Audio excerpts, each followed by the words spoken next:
The old Valyria that no one saw.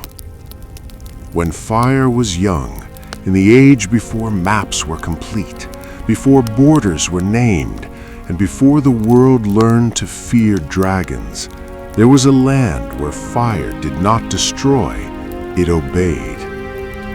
Old Valyria did not begin as an empire, it began as a place, a vast peninsula in eastern Essos, surrounded by warm seas and crowned by mountains that breathed smoke even in their sleep. 14 great volcanoes rose there, towering and restless, their peaks glowing faintly at night like embers beneath ash. To later generations, these fires would seem like a warning, but to the people who first came here, they felt like an invitation. Those early settlers were not kings or conquerors. They were shepherds, miners, wanderers from the eastern lands, drawn by rumors of fertile valleys and strange heat beneath the soil. They built simple stone dwellings near the slopes, learning quickly where the ground was safe and where it was not. The earth trembled often, but gently, like a living thing shifting its weight.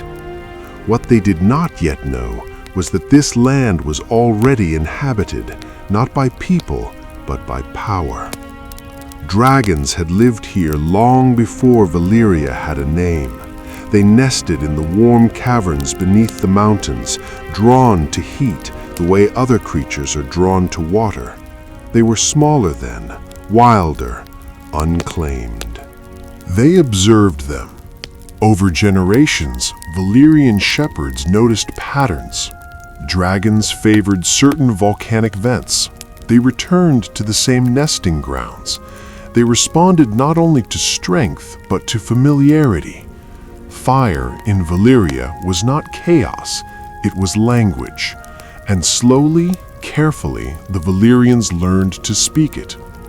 Their earliest magic was not spellcraft as later maesters would define it.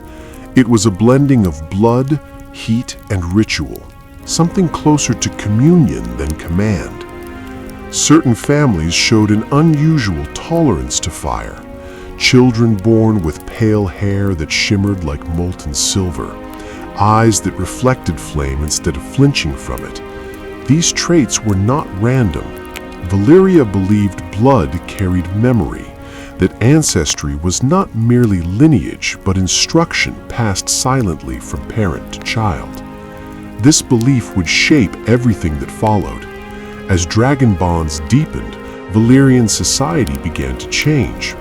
What had once been scattered settlements unified around the volcanoes, forming city-states bound by shared rights and shared danger.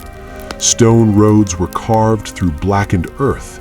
Towers rose from obsidian and fused stone, shaped not by hammer alone, but by controlled heat. Rock softened and guided like clay. This was one of Valyria's great secrets. They did not simply build on fire, they built with it. Their mastery of heat allowed them to forge materials unknown elsewhere. Valyrian steel was not folded or quenched in the way later smiths would attempt to imitate. It was sung into shape through spells bound to flame, its strength born from the balance of fire and restraint. The metal remembered the fire that shaped it, which is why it cut so deeply and endured so long. But Valyria was never ruled by a single king. Power there belonged to dragon lord families, ancient bloodlines who controlled dragons and the knowledge required to bind them. Each family maintained its own dragons, its own secrets, its own rituals. Governance was shared through councils where influence mattered more than titles, and where bloodlines were guarded with near religious devotion. This political order was fragile by design. No dragon lord was meant to rule alone.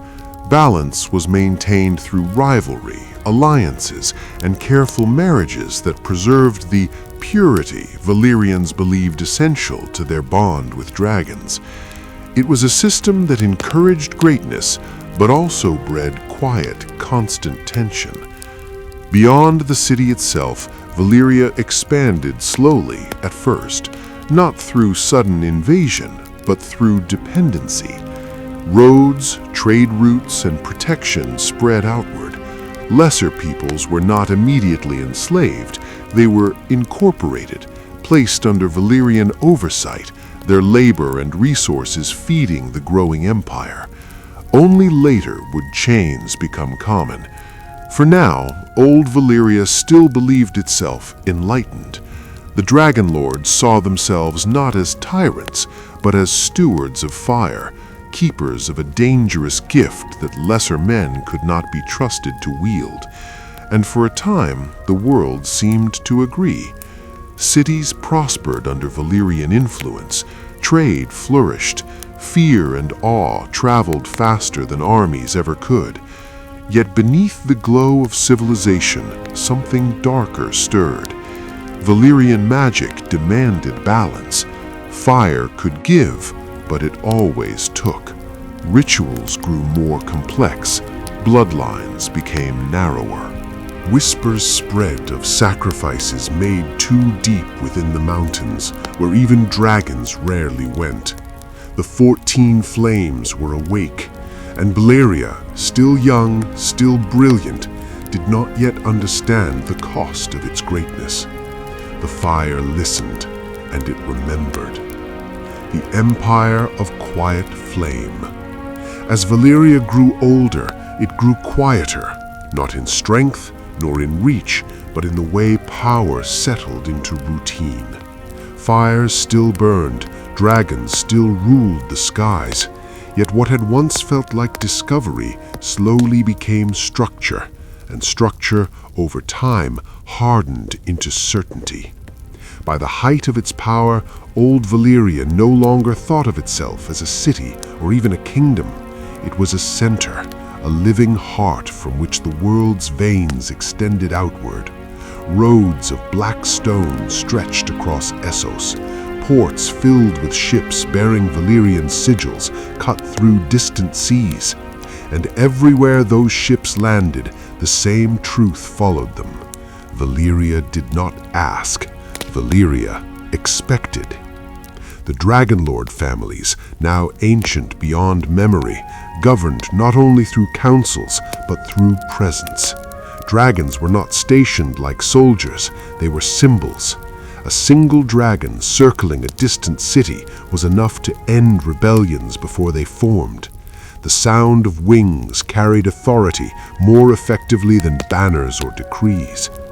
This was how the Valyrian political system truly worked. There were laws, yes, and councils where the great families debated trade, territory, and bloodlines. But beneath all of it was an unspoken rule. Power belonged to those who could command fire without being consumed by it. Every system, legal, economic, cultural, was built around that truth. Even education reflected this balance. Children of Dragonlord families were not raised as ordinary heirs.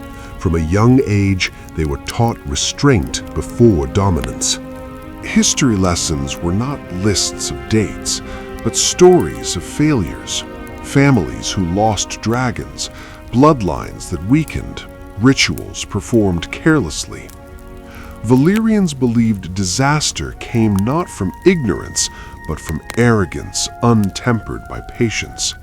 Their magic followed the same philosophy. Valyrian sorcery was not loud, it was deliberate. Spells were woven slowly, often over days or weeks, binding intent into materials, blood, and flame. Magic was not something one cast casually. Each working left a mark, not always visible, on both the caster and the world around them. This is why Valyria never embraced widespread spellcasting among common people. Magic, like dragons, was reserved. Beyond the freehold's core, however, the empire's expansion took a different tone. Lands conquered by Valyria were reorganized into provinces, ruled by governors loyal to the Dragonlords. Local customs were allowed to survive, but only so long as they did not challenge Valyrian authority. Over time, these regions became economically dependent, their labor and resources flowing inward. Slavery emerged gradually, almost invisibly. At first, it was framed as service, debts paid through labor, criminals sentenced to work in mines or fields. But as the empire expanded, so did its appetite. The volcanic mines beneath Valyria required constant labor. The forging of Valyrian steel demanded hands willing to work near heat that could blister skin in seconds. These hands did not belong to dragon lords. This system reshaped Valyrian society in subtle ways. The city grew magnificent. Terraced palaces of fused stone, bridges spanning lava-lit chasms, towers that glowed faintly red at night. But the distance between ruler and laborer widened. Dragon lords lived above the ground, bathed in open air and sunlight, while countless others worked below, closer to the fire. Yet even in this imbalance, Valyria saw itself as stable. The 14 flames were monitored constantly by priest engineers whose role was both sacred and practical. They studied tremors, pressure shifts, changes in heat. Volcanic activity was not feared, it was measured. Rituals were performed to calm the mountains, blending early science with deep magic in ways later civilizations would never fully understand. This system worked for centuries, and because it worked, Valyria believed it always would. Dragons continued to grow larger, stronger, more bound to their bloodlines. New breeds emerged, subtly shaped by selective bonding and environment. Some favored speed, others sheer size. Their riders learned that dragons were not controlled through dominance alone, but through a shared understanding, an emotional and mental alignment that deepened over years. This bond, however, had a consequence rarely spoken aloud. As dragons grew more dependent on their riders, so too did the riders become dependent on their dragons. Without them, dragon lords were merely human. Exceptional, yes, but mortal. Power that cannot imagine itself without its tools begins to forget its own limits, and Valyria forgot. Signs appeared, though few recognized them as warnings. Minor eruptions where none were expected, rituals requiring more blood than before, dragons becoming restless, agitated, refusing commands they once obeyed instantly. Some hatchlings emerged malformed, their fire unstable, their wings uneven. The priests recorded these events carefully. The dragon lords dismissed them quietly. Valyria had survived earthquakes, rebellions, plagues, and wars. It had bent fire to its will and shaped stone with song. The idea that the land itself might one day reject them felt unthinkable. And so the empire continued, serene and magnificent, its confidence unbroken. Above the city, dragons traced familiar paths through the sky. Below it, the 14 flames shifted, slowly gathering strength. Fire, patient as ever, was preparing to speak again. Beneath the mountains that listen, there were places in old Valyria where the sky was never seen. They lay deep beneath the city, beyond the echo of streets and the warmth of sunlight, where stone corridors narrowed and the air carried a constant breath of heat. Few walked there freely, fewer still spoke of what they saw. These were not mines, nor ordinary tunnels, but chambers carved deliberately into the roots of the 14 flames. Here, Valyria listened to the world. The dragon lords called these places the deep halls, and they served a purpose both sacred and practical. They were observatories, temples and laboratories intertwined. In them, Valyrian scholars and flame priests studied the behavior of the earth itself, pressure, resonance, flow. They believed the world had rhythms, much like breath or pulse, and that the volcanoes were merely its loudest voice. This belief shaped Valyrian understanding of magic. Fire, to them, was not an element to summon, but a force already present, waiting to be guided. Their rituals did not create power, they redirected it.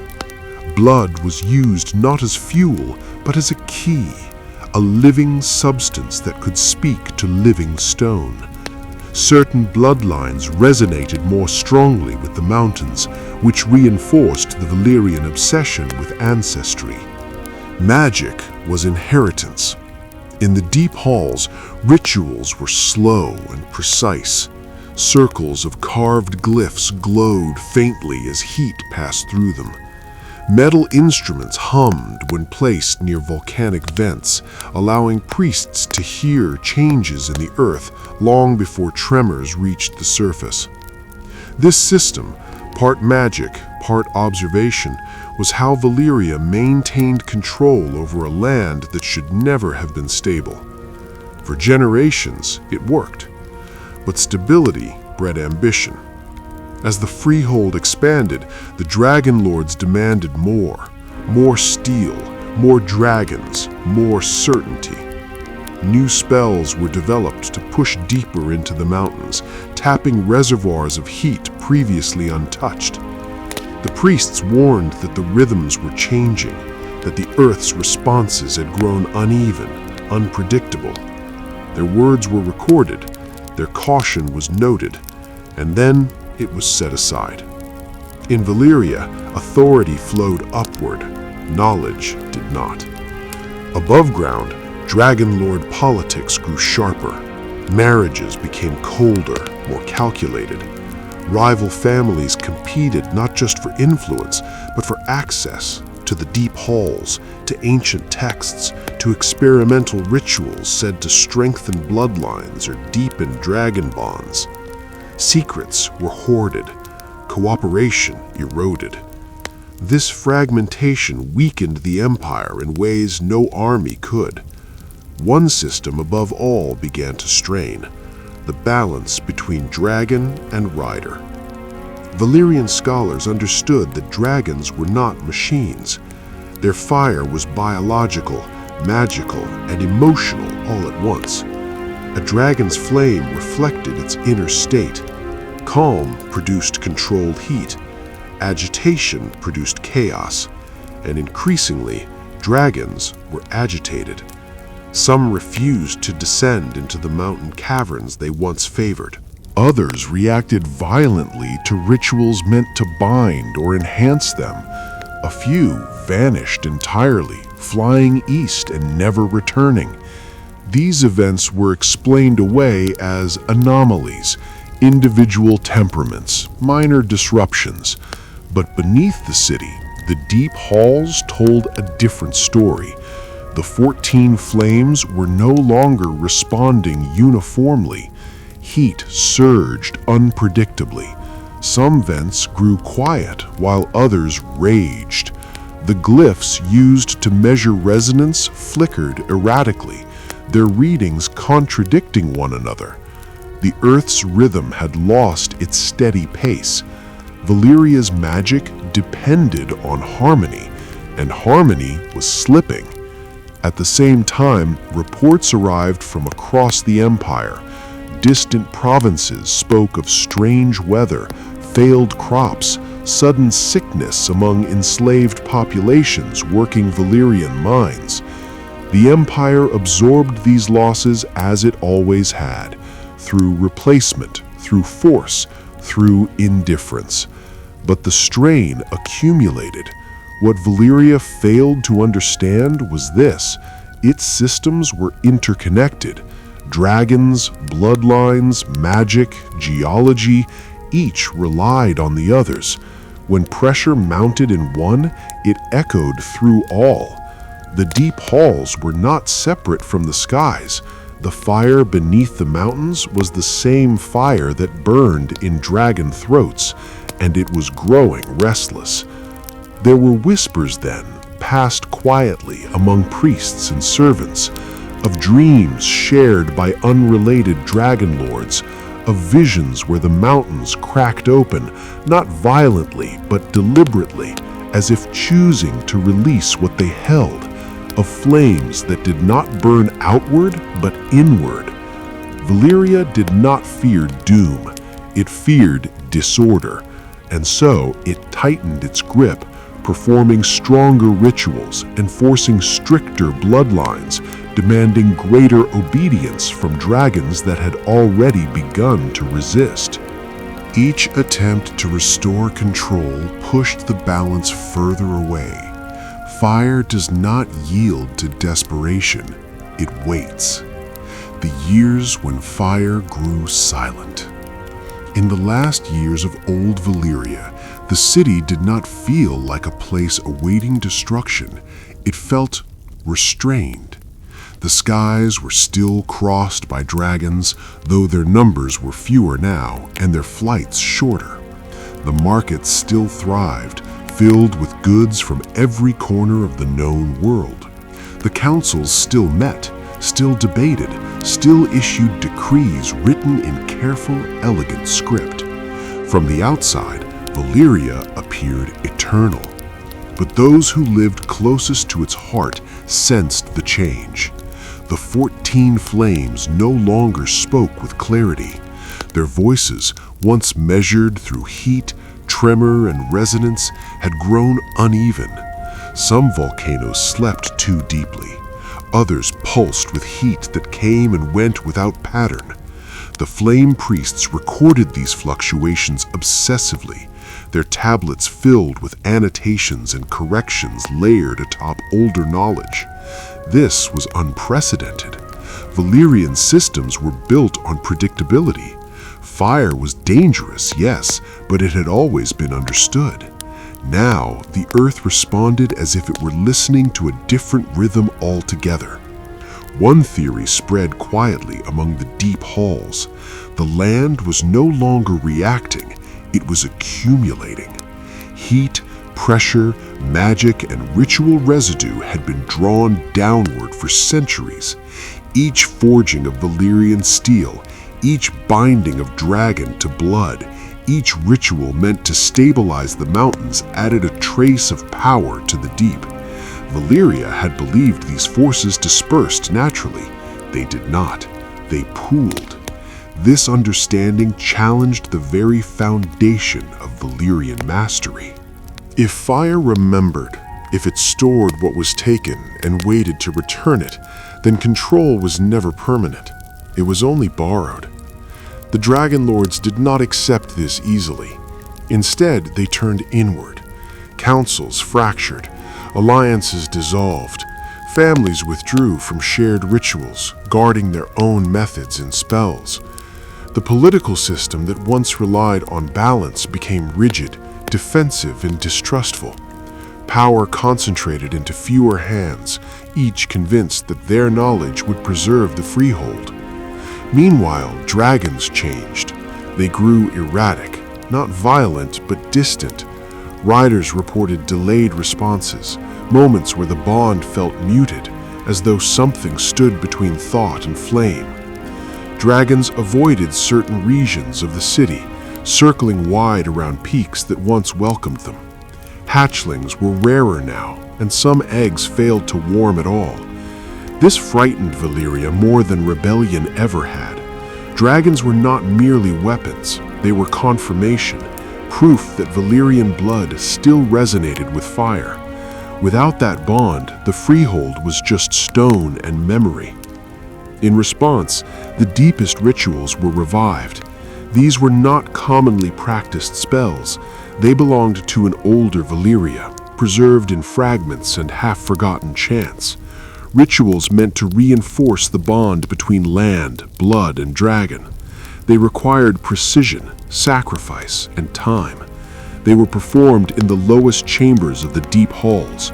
There, the flame priests worked tirelessly, guided by calculations that blended observation with prophecy. They sang to the mountains, not to calm them, but to anchor them, binding the earth's power more tightly than ever before. This was the final mistake. Valyrian magic relied on equilibrium. Binding fire too firmly did not still it, it trapped it. Pressure rose where release had once been gradual. The glyphs etched into stone began to crack. Instruments designed to hum with heat fell silent, overwhelmed by energy they could no longer translate. Silence spread beneath the city, not peace, absence. And absence, in a world shaped by fire, was more terrifying than flame.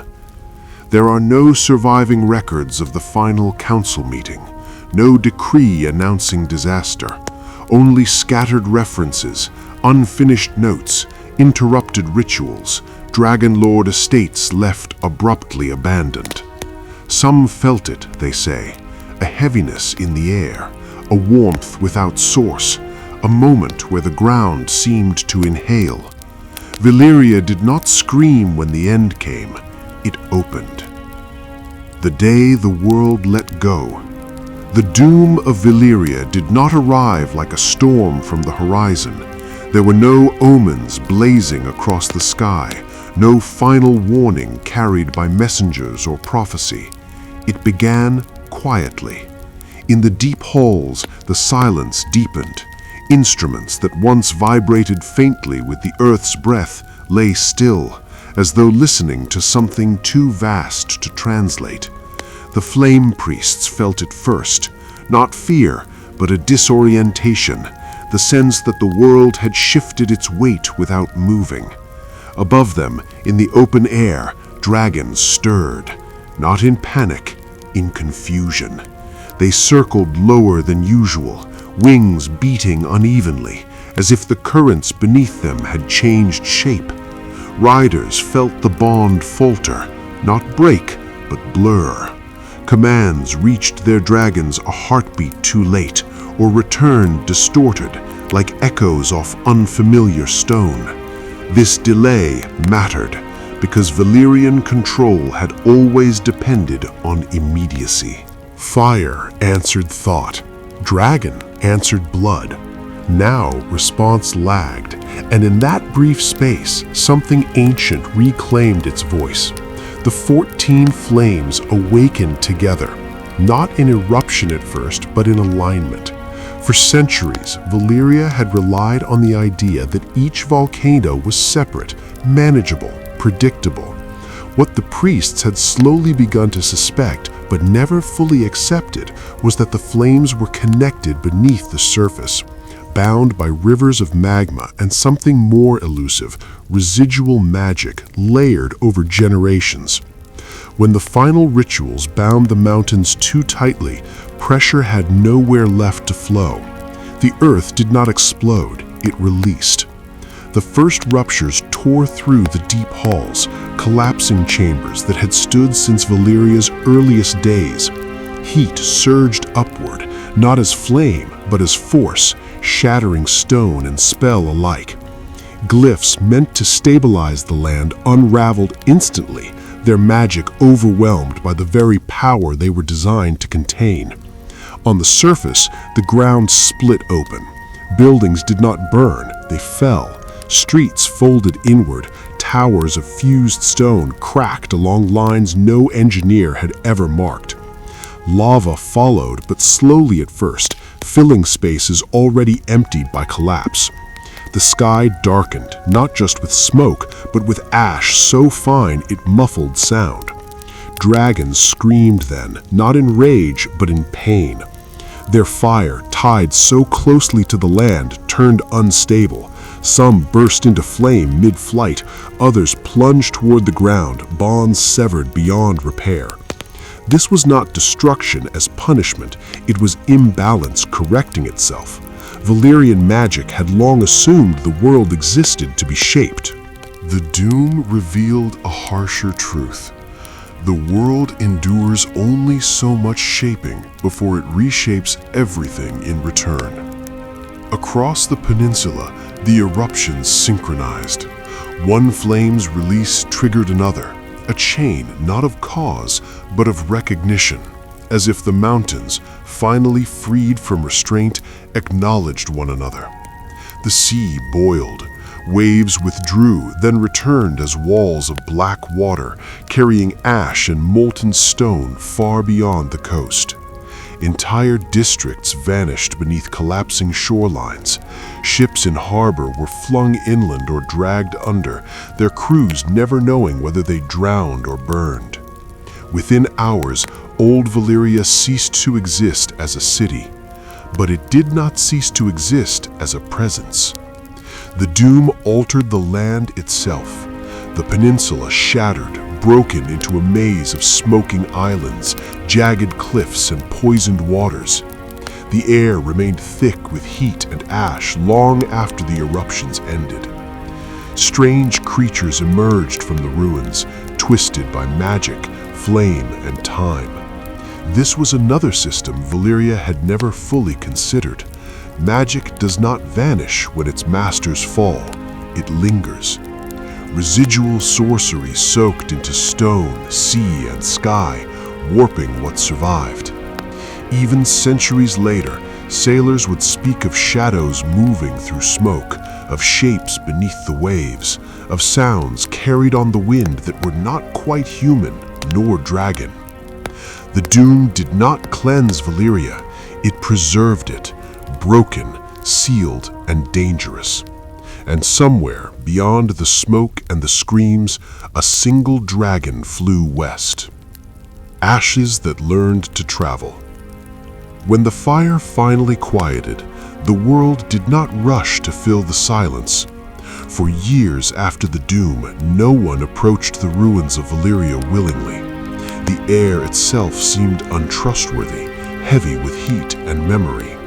Smoke clung to the broken land long after the eruptions ceased, drifting in slow, endless spirals, as if the earth were still exhaling. This lingering danger was not imagined. The doom had altered the very rules by which the region functioned. Heat rose where it should not, stone shifted without warning. Creatures born of residual magic roamed the shattered peninsula, shaped by forces that had once been guided, now left to wander freely. The systems Valyria had built, magic, dragon binding, geological balance, had collapsed together, leaving behind a landscape where cause and effect no longer aligned cleanly. To survive Valyria, one needed more than courage. One needed permission. That permission belonged only to those who were no longer there. Across Essos and Westeros, news of the doom spread slowly, carried by traders, refugees, and rumor. At first, it was disbelief.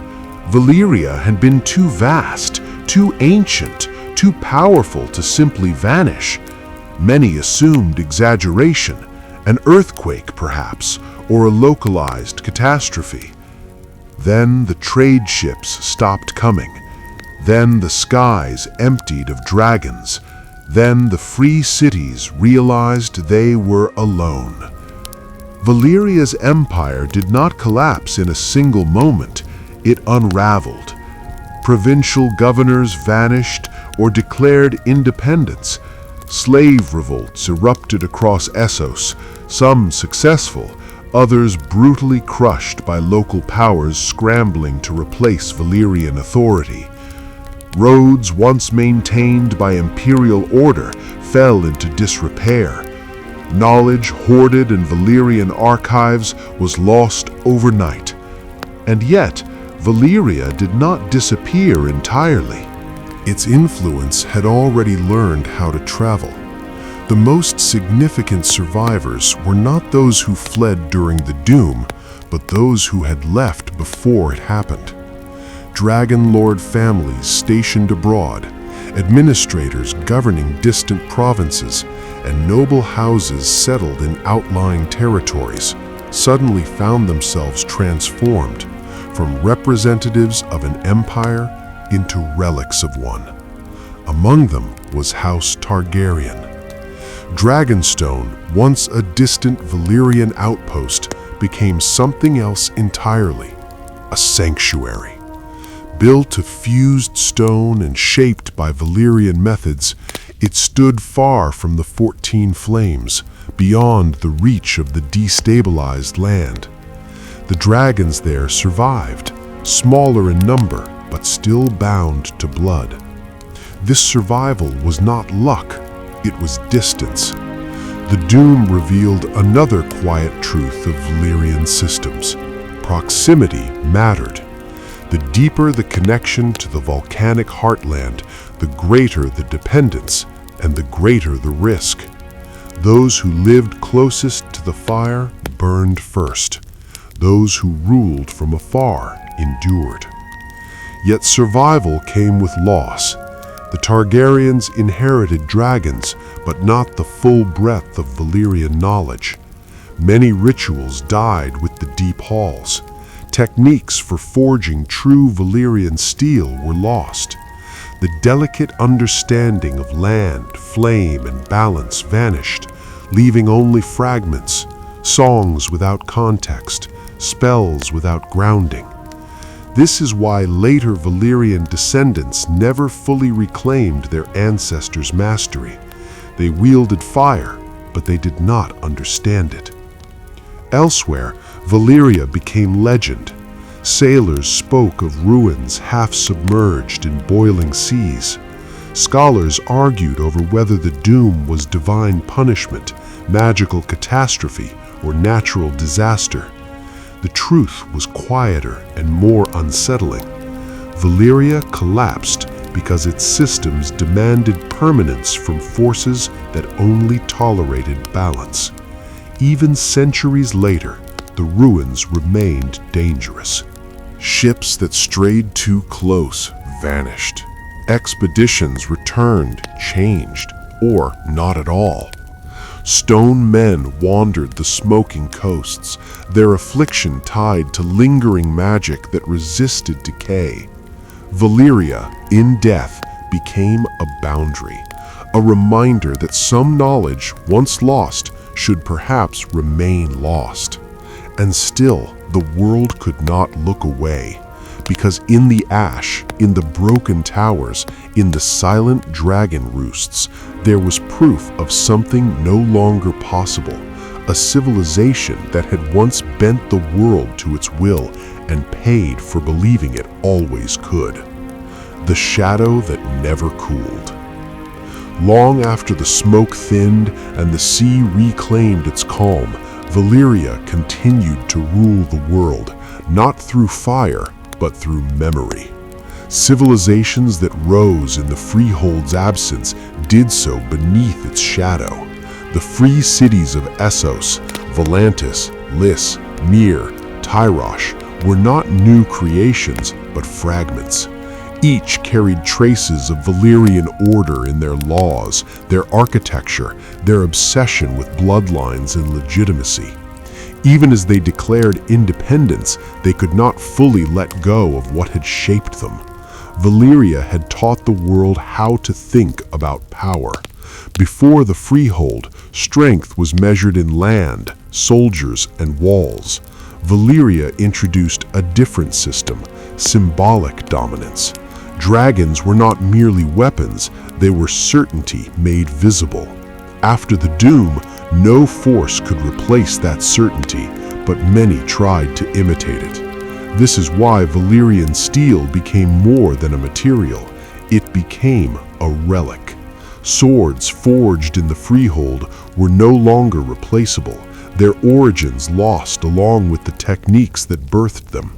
Each blade carried not only superior craftsmanship, but a story, one bound to fire, blood, and a vanished world.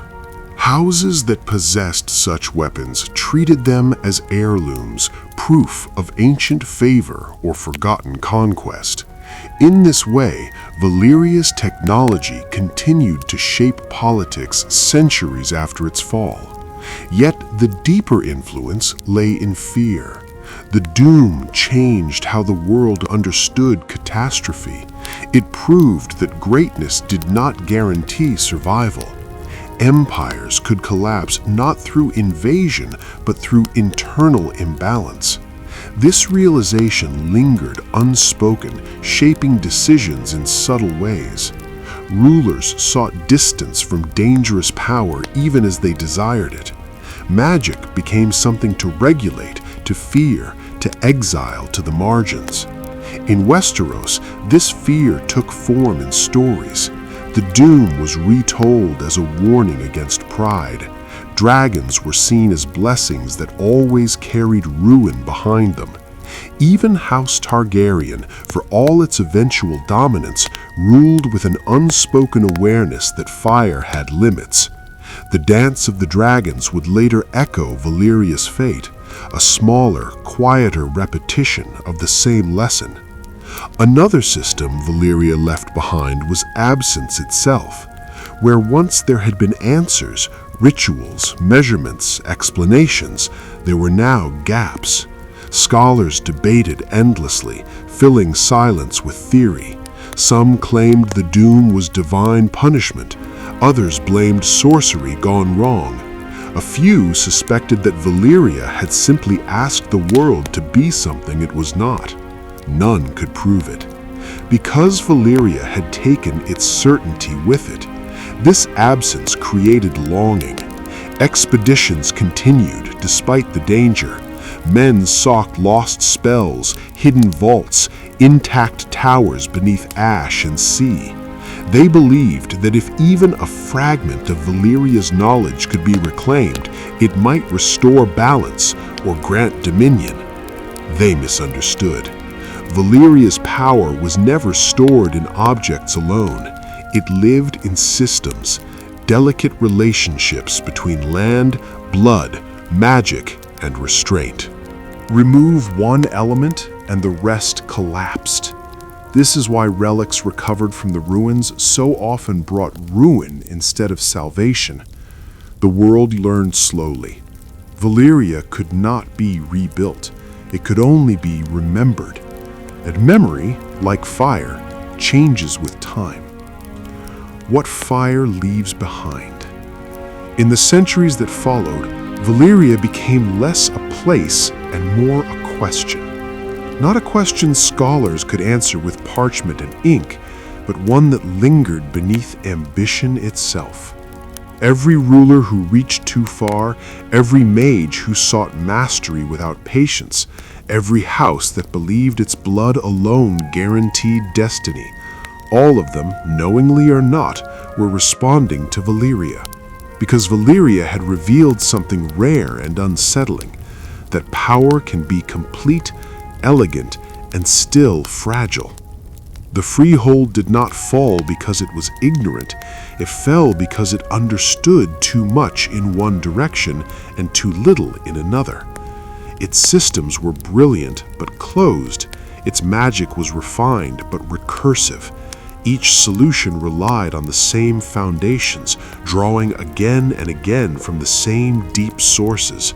In time, those sources answered back. This is why Valyria left no true successors. The free cities inherited fragments, laws, language, symbols, but not the harmony that once held everything together. Without dragons, their authority relied on wealth and force. Without the deep halls, their magic became imitation rather than conversation. They remembered Valyria's results, but forgot its restraint.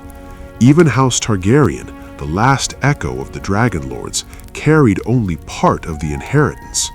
Their dragons returned fire to the world, yes, but not understanding. The subtle systems that once balanced land and flame were gone.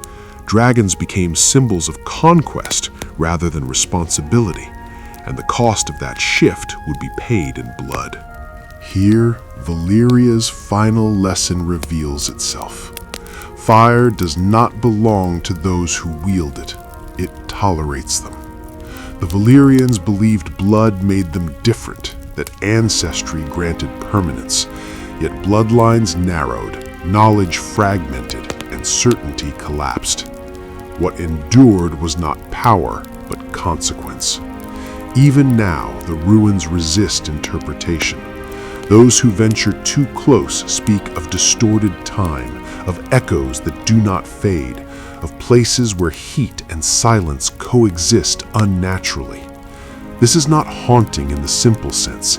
It is residue, magic without intention, systems without guidance. A world remembering how it was once shaped and refusing to be shaped that way again. Valyria's greatest legacy is not dragons, steel, or empire.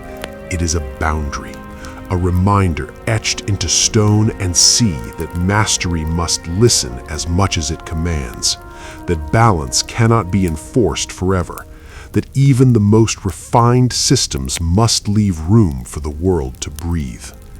The freehold never learned this in time, but the world did, slowly, painfully, in ash and silence. The quiet that remains.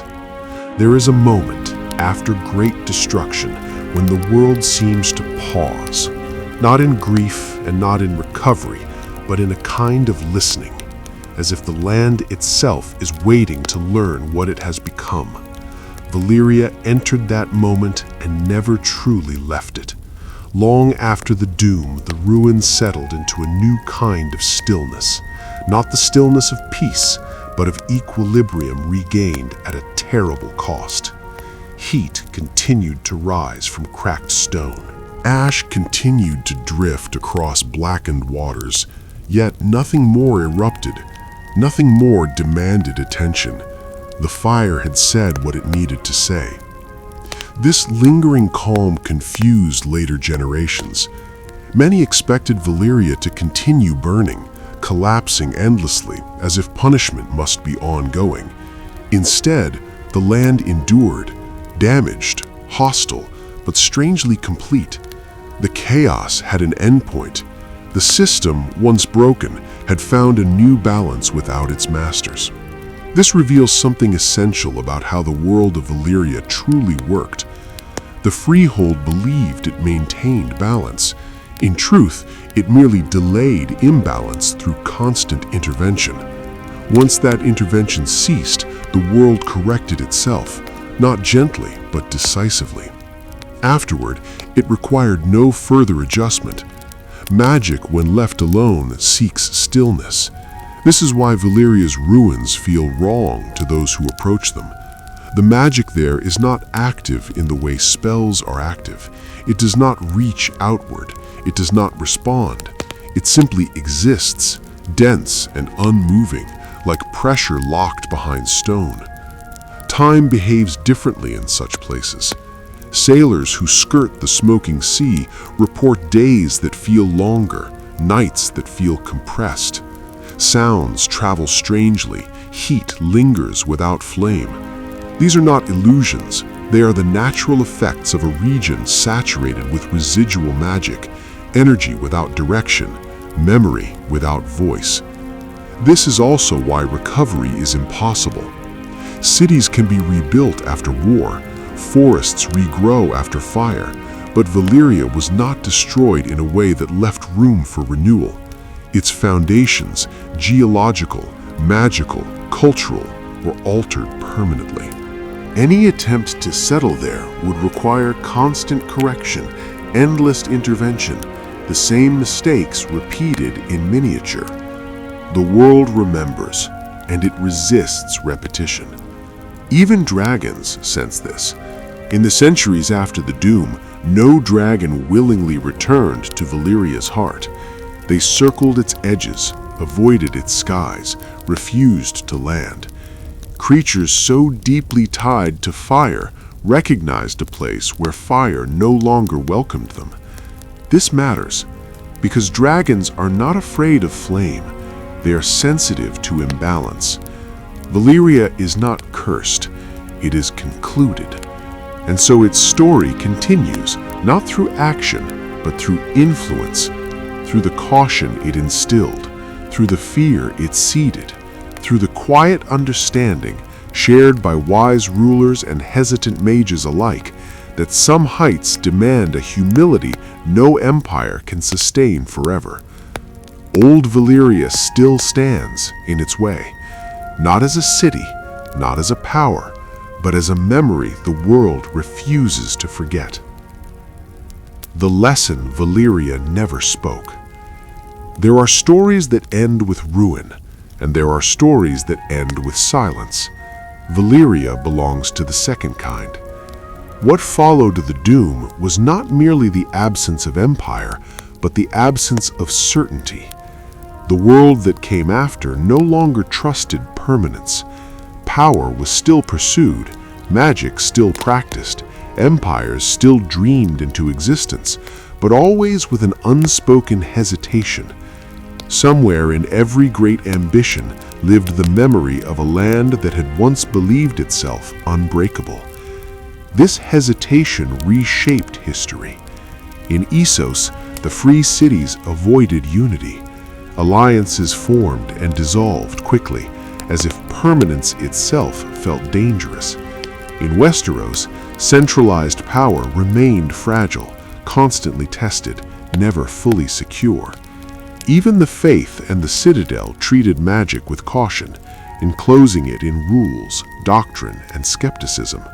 These were not coincidences, they were adaptations. Valyria had shown the world what happens when systems grow too perfect, too enclosed, too certain of their own logic. Its downfall taught future civilizations not how to avoid power, but how to distrust it. And distrust, while limiting, is also protective. This is why Valyria's story endures without monuments. There are no holidays mourning its fall, no unified scripture explaining its end. Its truth survives only in fragments, half-remembered warnings, unease around fire, reluctance to dig too deep into ancient knowledge. Because the most dangerous lesson Valyria offered was not that power corrupts, it was that power convinces. It convinces its holders that the rules no longer apply to them, that balance can be engineered indefinitely, that nature, magic, and consequence can be managed forever if only the system is refined enough. Valyria refined itself into extinction, and in doing so, it became something rarer than a legend. It became a boundary the world still feels, even when it cannot name it. The ruins remain not as temptation, but as refusal. They do not invite conquest, they do not promise rebirth. They stand as evidence that some eras are meant to end completely, so that what follows can breathe. Fire still exists, dragons returned briefly to the world, steel still remembers its songs, but the harmony that once bound them all together was never meant to survive its creators. Valyria's final gift was restraint, not chosen, not learned, but enforced. And so the world moves forward, cautiously, imperfectly, carrying with it the quiet knowledge that some mastery is temporary and some silence is earned. The world that learned to step back after Valyria. The world learned a new instinct, not wisdom, not humility in its purest form, but distance. Rulers began to place space between themselves and the forces they commanded. Kings delegated magic to orders. Mages worked in towers, monasteries, or hidden circles, separated from the thrones they once advised openly. Dragons, when they returned to history, were kept apart from cities, from crowds, from daily life. This separation was not written into law, it was felt. Valyria had taught the world that proximity creates dependency. The closer a system stands to raw power, the more it reshapes itself around that power, until it can no longer function without it. Distance became a form of safety, a way to ensure that when power failed, everything did not fall with it. This shift changed how magic itself was understood. Before Valyria, magic had been sacred or chaotic. In Valyria, it became administrative, measured, regulated, optimized. After the Doom, magic became fragmented again. No single tradition was trusted to hold everything.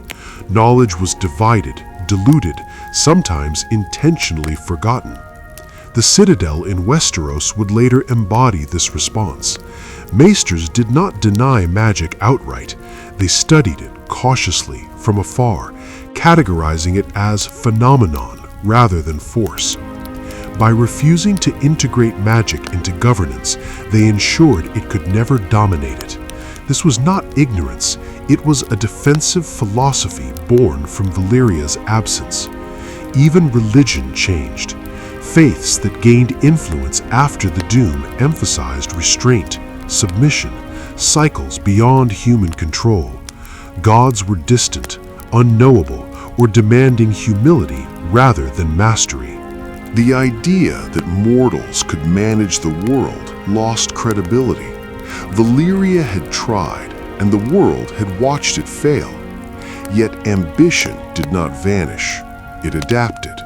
New empires rose that favored redundancy over elegance, multiple armies instead of a single unstoppable force, competing institutions rather than unified authority.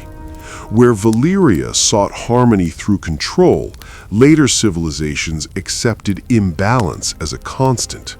This made them weaker and more resilient. Valyria's greatest flaw had not been cruelty or pride alone. It had been singularity. One land, one system, one philosophy of power. When it broke, nothing remained to absorb the shock. The world that followed learned to fracture itself on purpose. This is why no true successor to Valyria ever emerged. Not because the knowledge was gone, though much of it was, but because no civilization was willing to bind itself so completely to one idea again. Even those who romanticized Valyria understood this, if only subconsciously. They admired its beauty, its dragons, its steel, but they did not try to recreate its foundations. Some ruins are warnings, others are instructions written in absence. Valyria was the latter. When memory becomes shape. With time, Valyria stopped being remembered as a place that fell. It became remembered as a shape, a pattern that thinkers, rulers, and dreamers sensed repeating itself elsewhere long before catastrophe arrived. They did not always name it. They rarely spoke of Valyria directly, yet the pattern was unmistakable to those who listened carefully. A civilization discovers a force. It organizes itself around that force. It perfects its systems. It forgets to leave room for uncertainty. And then the force answers. This pattern echoed quietly through history, in smaller kingdoms, in magical orders, in houses that placed too much faith in prophecy or blood. Each time, the collapse was less spectacular than Valyria's, but the mechanism was the same. Overcommitment, overconfidence, proximity without retreat. Valyria had been the most complete expression of this shape, which is why its fall felt final rather than cyclical. Another system Valyria misunderstood was inheritance of meaning. The Dragon Lords believed that by preserving bloodlines, they preserved understanding. But meaning does not pass cleanly through ancestry. It requires renewal, reinterpretation, and doubt. When Valyrian knowledge became ritual without reflection, it hardened. When it hardened, it could no longer adapt. This is why later generations found Valyria so difficult to explain. They searched for a single cause, a spell gone wrong, a divine punishment, a natural disaster. But Valyria was not undone by one mistake. It was undone by a completed system that no longer allowed correction. In this sense, The doom was not an interruption, it was a conclusion, and conclusions have a different weight than endings. Endings invite continuation. Conclusions close a shape cleanly, leaving no loose threads to follow back into the past. This is why Valyria resists resurrection in story and song. Attempts to imagine its return feel false, even blasphemous, not because of fear, but because the world itself no longer has a place for it. The conditions that allowed Valyria to exist no longer align. The land remembers, the magic remembers, even history remembers, by refusing to repeat it fully. Valyria's silence is not emptiness, it is density, the kind that forms after understanding settles. Like embers long cooled, still warm if touched, but no longer burning outward. And perhaps that is why its story continues to draw listeners, not because they wish to reclaim it, but because they sense that somewhere within Valyria's absence lies a truth that applies beyond dragons, beyond magic, beyond empire. A truth about limits, a truth about balance, a truth about knowing when to step back. The stillness after knowing. There comes a point in every long memory when explanation loses its urgency. Valyria has reached that point, not because everything has been said, but because what remains cannot be improved by more words. The ruins no longer ask to be understood. They simply are, present, inhospitable, unchanged. And in that refusal to evolve, they teach something no living civilization can, that some knowledge is complete only when it stops expanding. For a long time, the world believed Valyria's tragedy lay in what it lost, the dragons that burned brighter than any before or since, the steel that sang beneath a sword's edge, the unity of land, magic, and purpose. But loss was never the core of Valyria's meaning. Completion was. The freehold reached the outer edge of its own philosophy. It answered every question it knew how to ask, refined every system it believed necessary, removed every uncertainty it considered a flaw. When nothing remained to adjust, the world itself became the final variable, and variables do not submit. This is why Valyria feels so different from other fallen empires. Ruins elsewhere invite rebuilding, they whisper of return. Valyria does not. Its stones are fused, its foundations poisoned, its magic inert yet overwhelming. It offers no path forward, only a boundary that cannot be crossed without consequence. Even curiosity hesitates there. In this way, Valyria performs a quiet service for the world. It holds the place of excess so that others do not have to reach it themselves. It stands where ambition ends, absorbing the weight of that ending so future civilizations can stop short. This is not mercy, it is function. The world learned to externalize its limits, to place them somewhere unreachable, somewhere no one could mistake for opportunity. Valyria became that place, not a forbidden city, but a completed one. And so its silence persists, not as warning, not as threat, but as confirmation that some paths, once walked fully, no longer need to be walked again. Fire still exists elsewhere, in smaller, humbler forms. Magic continues, fragmented, cautious. Empires rise with cracks already built into them, aware, if only faintly, that permanence is not a goal, but a risk. Valyria no longer competes with the present, it simply holds the past in place, where stories choose to end. At some point, even the most powerful stories begin to release their grip, not because they are forgotten, but because they no longer need to persuade. Valyria has reached that place. It no longer argues for its importance. It does not demand remembrance. It simply remains, unchanged, unyielding, and quietly resolved. This is how the world finally learned to live after Valyria, not by confronting it and not by conquering its legacy, but by allowing it to sit beyond reach.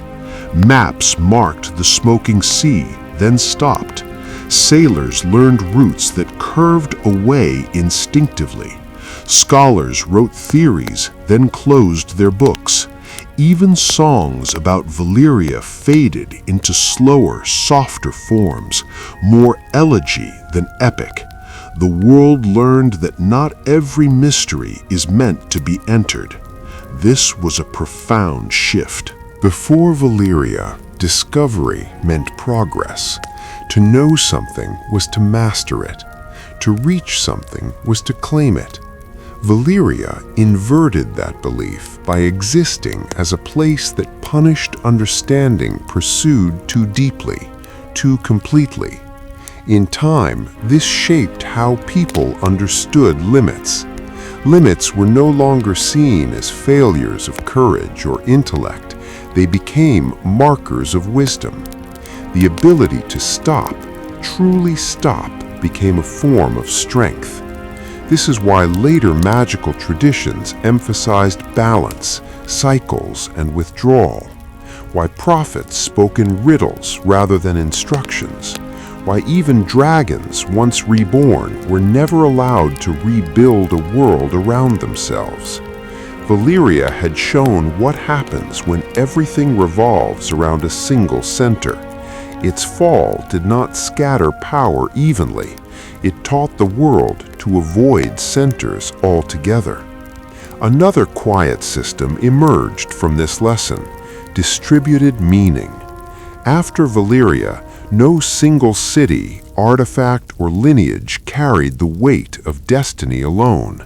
Stories fractured into many smaller narratives, each incomplete by itself, but resilient together. This made history less grand, perhaps, but more survivable. And in that survivability, something gentler took root. The world no longer needed Valyria to warn it. The lesson had already settled into habit, into instinct. Empires faltered before reaching absoluteness. Magical orders fractured before becoming monolithic. Knowledge was allowed to contradict itself. Valyria, once the loudest voice in the world, had taught it the value of quiet, and quiet, once learned, does not fade easily. The calm that settles last. There is a kind of calm that only comes after understanding has fully arrived. Not relief, not acceptance, but the calm that follows when nothing more needs to be proven. This is where Valyria now exists, not in flame, not in ruin, but in a settled stillness that no longer resists interpretation, yet no longer invites it either. The world has absorbed Valyria's meaning so completely that it rarely names it anymore. The lesson has moved beneath awareness, shaping decisions before they become conscious thought. This is how true influence endures. When later ages spoke of greatness, they spoke more softly. When they built wonders, they left flaws deliberately visible. When they mastered forces beyond themselves, they left room for retreat. These choices were not traced back to Valyria in record or law, but they carried its imprint all the same. Valyria taught the world something rare, that control is not the opposite of chaos, it is often its precursor. The freehold believed it had removed uncertainty from existence. In doing so, it removed adaptability. When change finally arrived, it arrived without moderation. What followed was not collapse layered upon collapse, but a single decisive correction. The world remembered that. This is why Valyria's ruins remain untouched, not merely because they are dangerous, but because they are finished. There is nothing left there that can be integrated safely into the present. No lost spell that would not distort balance, no technology that would not centralize power too completely. Valyria is sealed not by curse, but by irrelevance to a wiser world. And yet, quietly, it still comforts. There is a strange reassurance in knowing that some questions have already been asked to their limit, that some ambitions have already been fulfilled and found wanting. Valyria reached the edge so that others would recognize it from afar. Fire still burns elsewhere, but smaller. Magic still breathes, but divided. Empires still rise, but with hesitation in their bones. These are not failures, they are adjustments. Valyria's final role was not to inspire imitation, but to absorb excess, to stand where ambition ended so the rest of the world could turn away in time.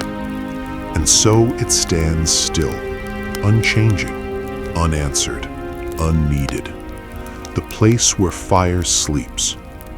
If one could stand at the edge of the smoking sea today, far enough to remain safe, close enough to feel the warmth carried on the wind, Valyria would not appear dramatic.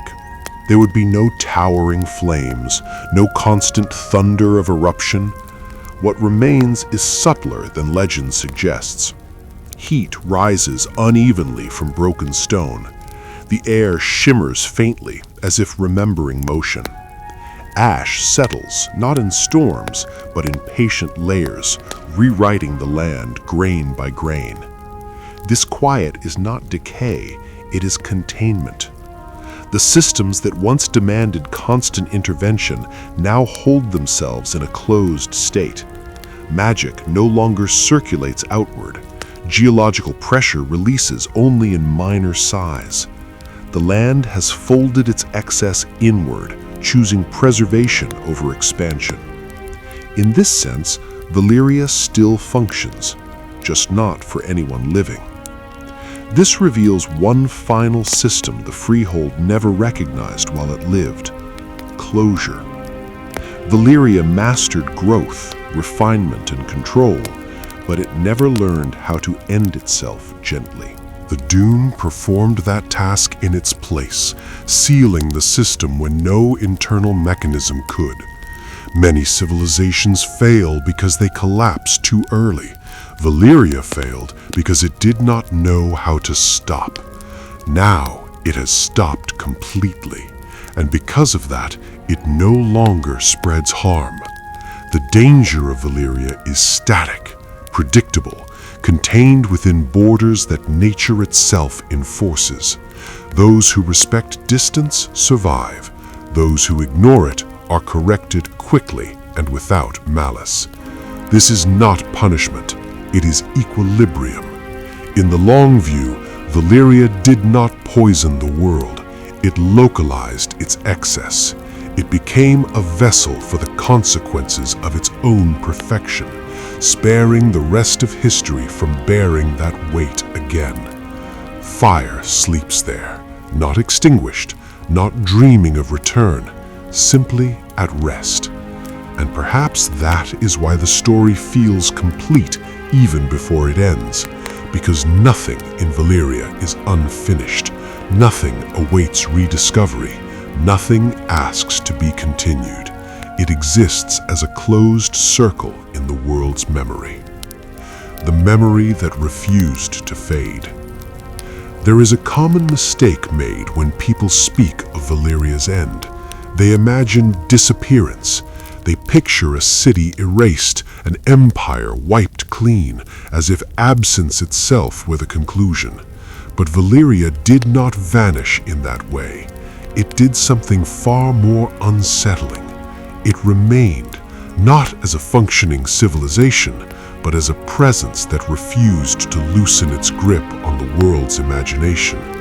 Even centuries after the Doom, Valyria continued to shape thought, not through what it offered, but through what it denied.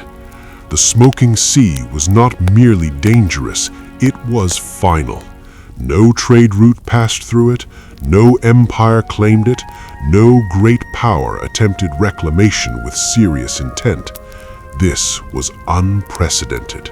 Other ruins had been rebuilt, other cursed lands had been settled, but Valyria stood apart, not because it was impossible to reach, but because it resisted meaningful integration. This resistance is important.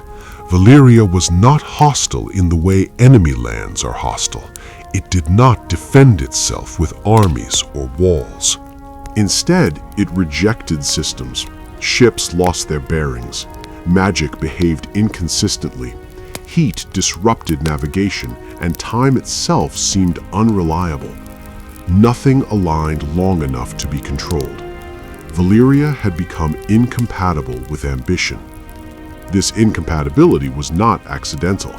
It was the final expression of Valyrian magic turned inward. The same principles that once bound dragons, steel, and land into harmony now locked the ruins into a closed state. Energy no longer flowed outward. Influence no longer spread. The system had folded into itself, sealed by its own excess. To understand this, one must reconsider what Valyrian magic truly was. It was never simple spellcasting. It was a framework, a way of aligning natural forces through blood, ritual, and observation. Dragons were not enslaved, they were synchronized. Volcanoes were not suppressed, they were negotiated with. Steel was not strengthened mechanically, it was remembered into strength through flame and song. This framework required constant adjustment. When Valyria fell, that adjustment ended, and without adjustment, the framework collapsed into stillness. Magic did not explode endlessly, it condensed. It became heavy, inert, saturated into the land itself. This is why Valyria feels wrong to later explorers. They expect danger to announce itself. Instead, they encounter indifference. The land does not respond to them. Their presence does not matter. This is deeply unsettling to beings accustomed to leaving marks wherever they go. Valyria does not acknowledge intrusion.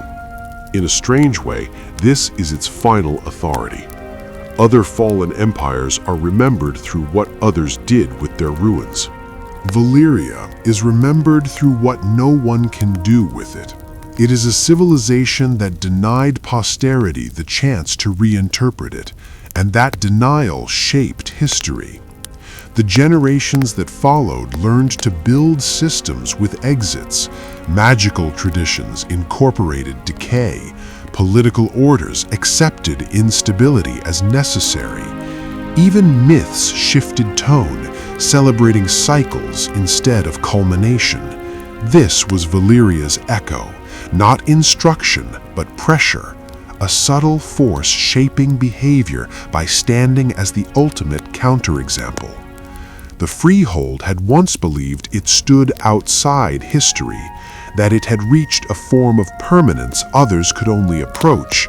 Instead, it became history's sharpest lesson, that permanence achieved through total integration eventually leaves no room for survival.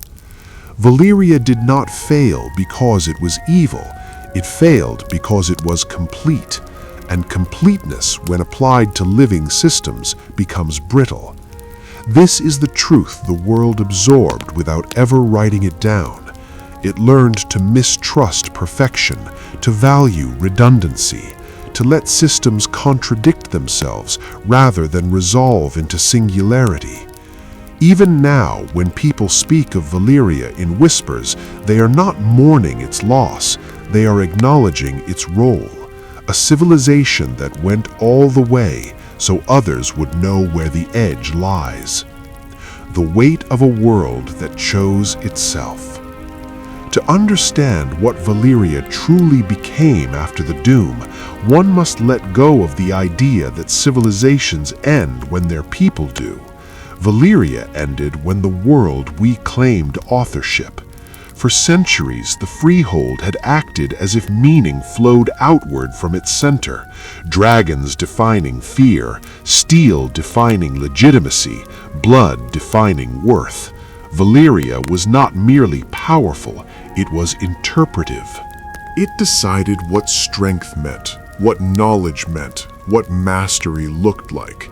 Other cultures adjusted themselves accordingly, orbiting Valyria's gravity. After the Doom, that gravity did not vanish, it inverted. Valyria became a negative center, a place that pulled ambition away rather than toward itself. Maps curved around it, stories slowed when they reached it, plans dissolved before touching its edge. In this way, the ruins continued to influence the world, not by offering direction, but by refusing it. This refusal was not passive, the land itself enforced it. The magic saturating Valyria is often described as chaotic, but this is misleading. Chaos implies randomness. Valyria's aftermath is anything but random. Its danger is consistent, its hostility predictable in its indifference. The ruins punish not violence, but expectation. Ships that arrive seeking conquest fare no worse than those seeking knowledge or redemption. Intention does not matter. This tells us something crucial about Valyrian magic's final state. It is no longer relational. In life, Valyrian systems thrived on relationships between dragon and rider, priest and flame, blood and land. After the Doom, those relationships collapsed inward. The magic lost its outward-facing nature. It no longer negotiates. It no longer responds. It persists without dialogue. This is what makes Valyria feel complete. There is no unanswered question left there that the land is willing to engage with. The answers exist, but they are sealed, not hidden, not guarded, but rendered irrelevant to the present world. This is why later attempts to extract Valyrian secrets always fail in the same way. Explorers return with fragments, broken blades, scorched texts, half-mad testimonies, but never with systems. They recover objects without context, spells without grounding, symbols without structure. When these fragments are used elsewhere, they destabilize rather than empower. Valyrian knowledge does not scale down. It was never meant to. The Freehold's greatest mistake was assuming that mastery could be inherited piecemeal, that a sword, a dragon egg, a scroll, or a bloodline could carry meaning on its own.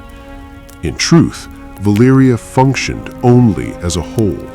Once fractured, its parts became liabilities. This realization reshaped how later cultures treated ancient power. Instead of collecting relics, they learned to fear frameworks. Instead of seeking lost spells, they questioned the systems that produced them. Knowledge became something to distribute, not centralize. Authority became something to share, not concentrate. This is not because the world grew wiser, it is because the world grew cautious. Valyria had demonstrated that the greatest danger is not ignorance, but confidence sustained too long. The Freehold trusted its models, its measurements, its rituals, its bloodlines. It trusted that refinement would always outrun consequence. The Doom proved otherwise. And yet, there is no bitterness in Valyria's remains, no sense of vengeance, no curse waiting to be lifted. Only density, the kind that forms when meaning has settled as far as it can go. If one listens closely to the stories sailors tell in low voices, to the way scholars pause before writing Valyria's name, to the instinctive detours carved into trade routes, one can hear the same understanding repeated without words. Some civilizations exist to expand possibility, others exist to define its limits. Valyria was the latter, and because it fulfilled that role completely, it no longer needs to speak. The civilization that finished its sentence. There is a quiet difference between a story that ends and a story that completes itself. Valyria belongs to the second kind. Most civilizations leave unfinished thoughts behind them, ideas that beg to be revised, mistakes that invite correction, ruins that ask to be rebuilt better than before. Valyria left none of these invitations. It spoke its sentence fully, placed the final mark, and stepped away from history without leaving space for amendment. This is why Valyria does not feel tragic in the way other fallen empires do. Tragedy implies potential unrealized. Valyria realized everything it set out to be. It reached mastery over land, flame, blood, and symbol. It transformed fire from chaos into infrastructure. It turned dragons from myth into governance. It converted ancestry into legitimacy and magic into administration. By every internal measure, it succeeded, and that success was the problem. Because once a civilization removes uncertainty from its systems, uncertainty does not disappear, it relocates. It gathers where it is least visible, least acknowledged. In Valyria's case, it gathered beneath the earth itself, within the 14 flames, within the magic woven into stone and steel, within the assumptions no longer questioned. Valyria did not collapse from neglect, it collapsed from closure. Nothing remained flexible enough to absorb change. This is why the doom feels less like destruction and more like punctuation, a sudden, irrevocable stop after a sentence that had already said everything it could say. The world did not interrupt Valyria. Valyria reached the end of what it was capable of expressing, and so the world took the pen back. After Valyria, civilizations became hesitant authors. They wrote in drafts. They allowed contradictions. They left room for revision. Empires accepted decline as part of continuity. Magic was practiced with margins of error built in. These were not moral improvements. They were structural responses. The absence of Valyria forced history to become modular. Power was divided, knowledge scattered, traditions fractured intentionally so that no single failure could echo everywhere at once. The world learned to survive by refusing coherence on Valyria's scale. Even myth adjusted. Heroes became temporary figures. Golden ages shortened. Destiny was framed as burden rather than promise. Where Valyria once stood as proof that perfection was achievable, its ruins now stood as evidence that perfection is terminal. This is not cynicism, it is sustainability. Valyria's final contribution was not a warning etched into stone, but a recalibration of expectation. The world learned that some achievements should not be pursued endlessly, that mastery must contain its own expiration, that systems must be allowed to decay in controlled ways rather than perfected into rigidity. In this sense, Valyria did not fail its descendants. It prepared them. It absorbed the cost of going too far so others would not have to. It bore the weight of ultimate ambition and collapsed under it, leaving the rest of history lighter by comparison. And that is why Valyria remains compelling. Not because it promises return, not because it tempts conquest, but because it answered a question humanity keeps asking and accepted the consequences of that answer fully. Can a civilization master everything it touches? Valyria answered yes, and then showed what that mastery costs. When silence becomes enough, there is a moment after a long story has unfolded fully when even curiosity grows quiet. Not because the listener is tired, but because the story has finally reached a place where it no longer asks to be carried forward. Valyria arrives at that moment slowly, almost imperceptibly, as if careful not to disturb the stillness it has earned. By now, Valyria no longer feels like a civilization that ended. It feels like one that completed a cycle the rest of the world was never meant to finish. This distinction matters. Endings imply interruption. Completion implies fulfillment. Valyria was not cut down before its time. It did not fall while still searching for itself. It reached a point where every principle it believed in had been tested, refined, and extended as far as it could possibly go. And then there was nowhere left to move. The doom was not a punishment imposed from outside. It was the moment when the system could no longer support its own weight. Fire, magic, and control, once held in perfect alignment, slipped out of balance because balance itself had been over-defined. The freehold had removed too much uncertainty, too many variables, too much space for correction. In living systems, that absence is fatal.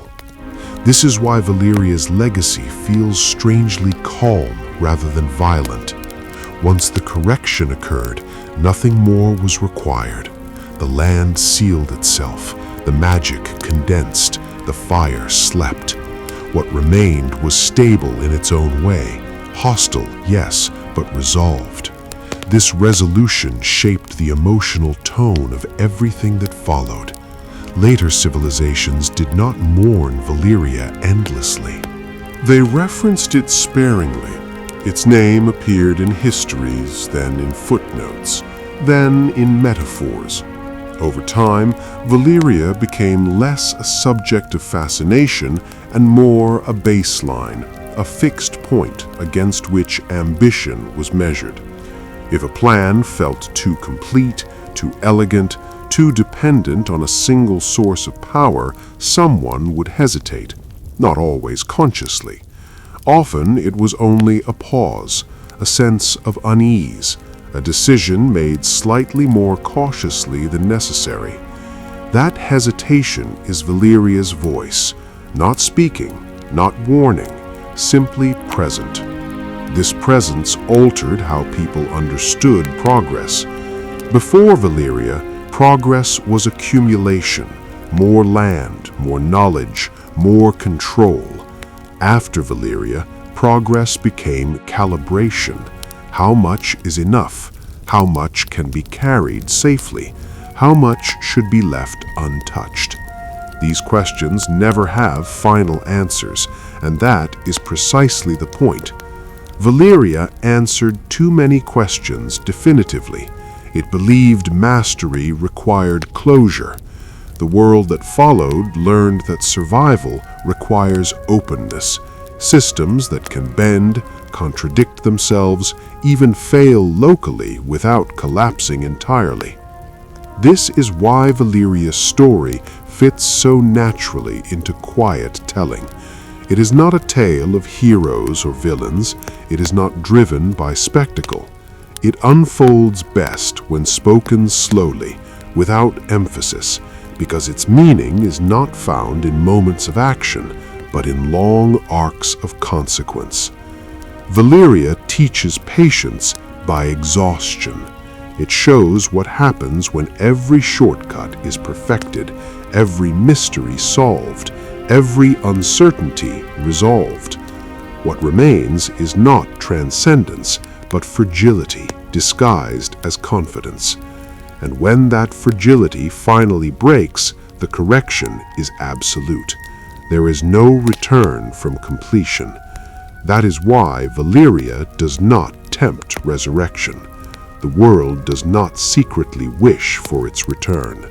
Even those who admire its beauty, its dragons, its steel, feel instinctively that rebuilding it would be a mistake, not because it is forbidden, but because it is unnecessary. The story has already been told. All that remains is space. Space for smaller ambitions, space for imperfect systems, space for civilizations that grow sideways instead of upward.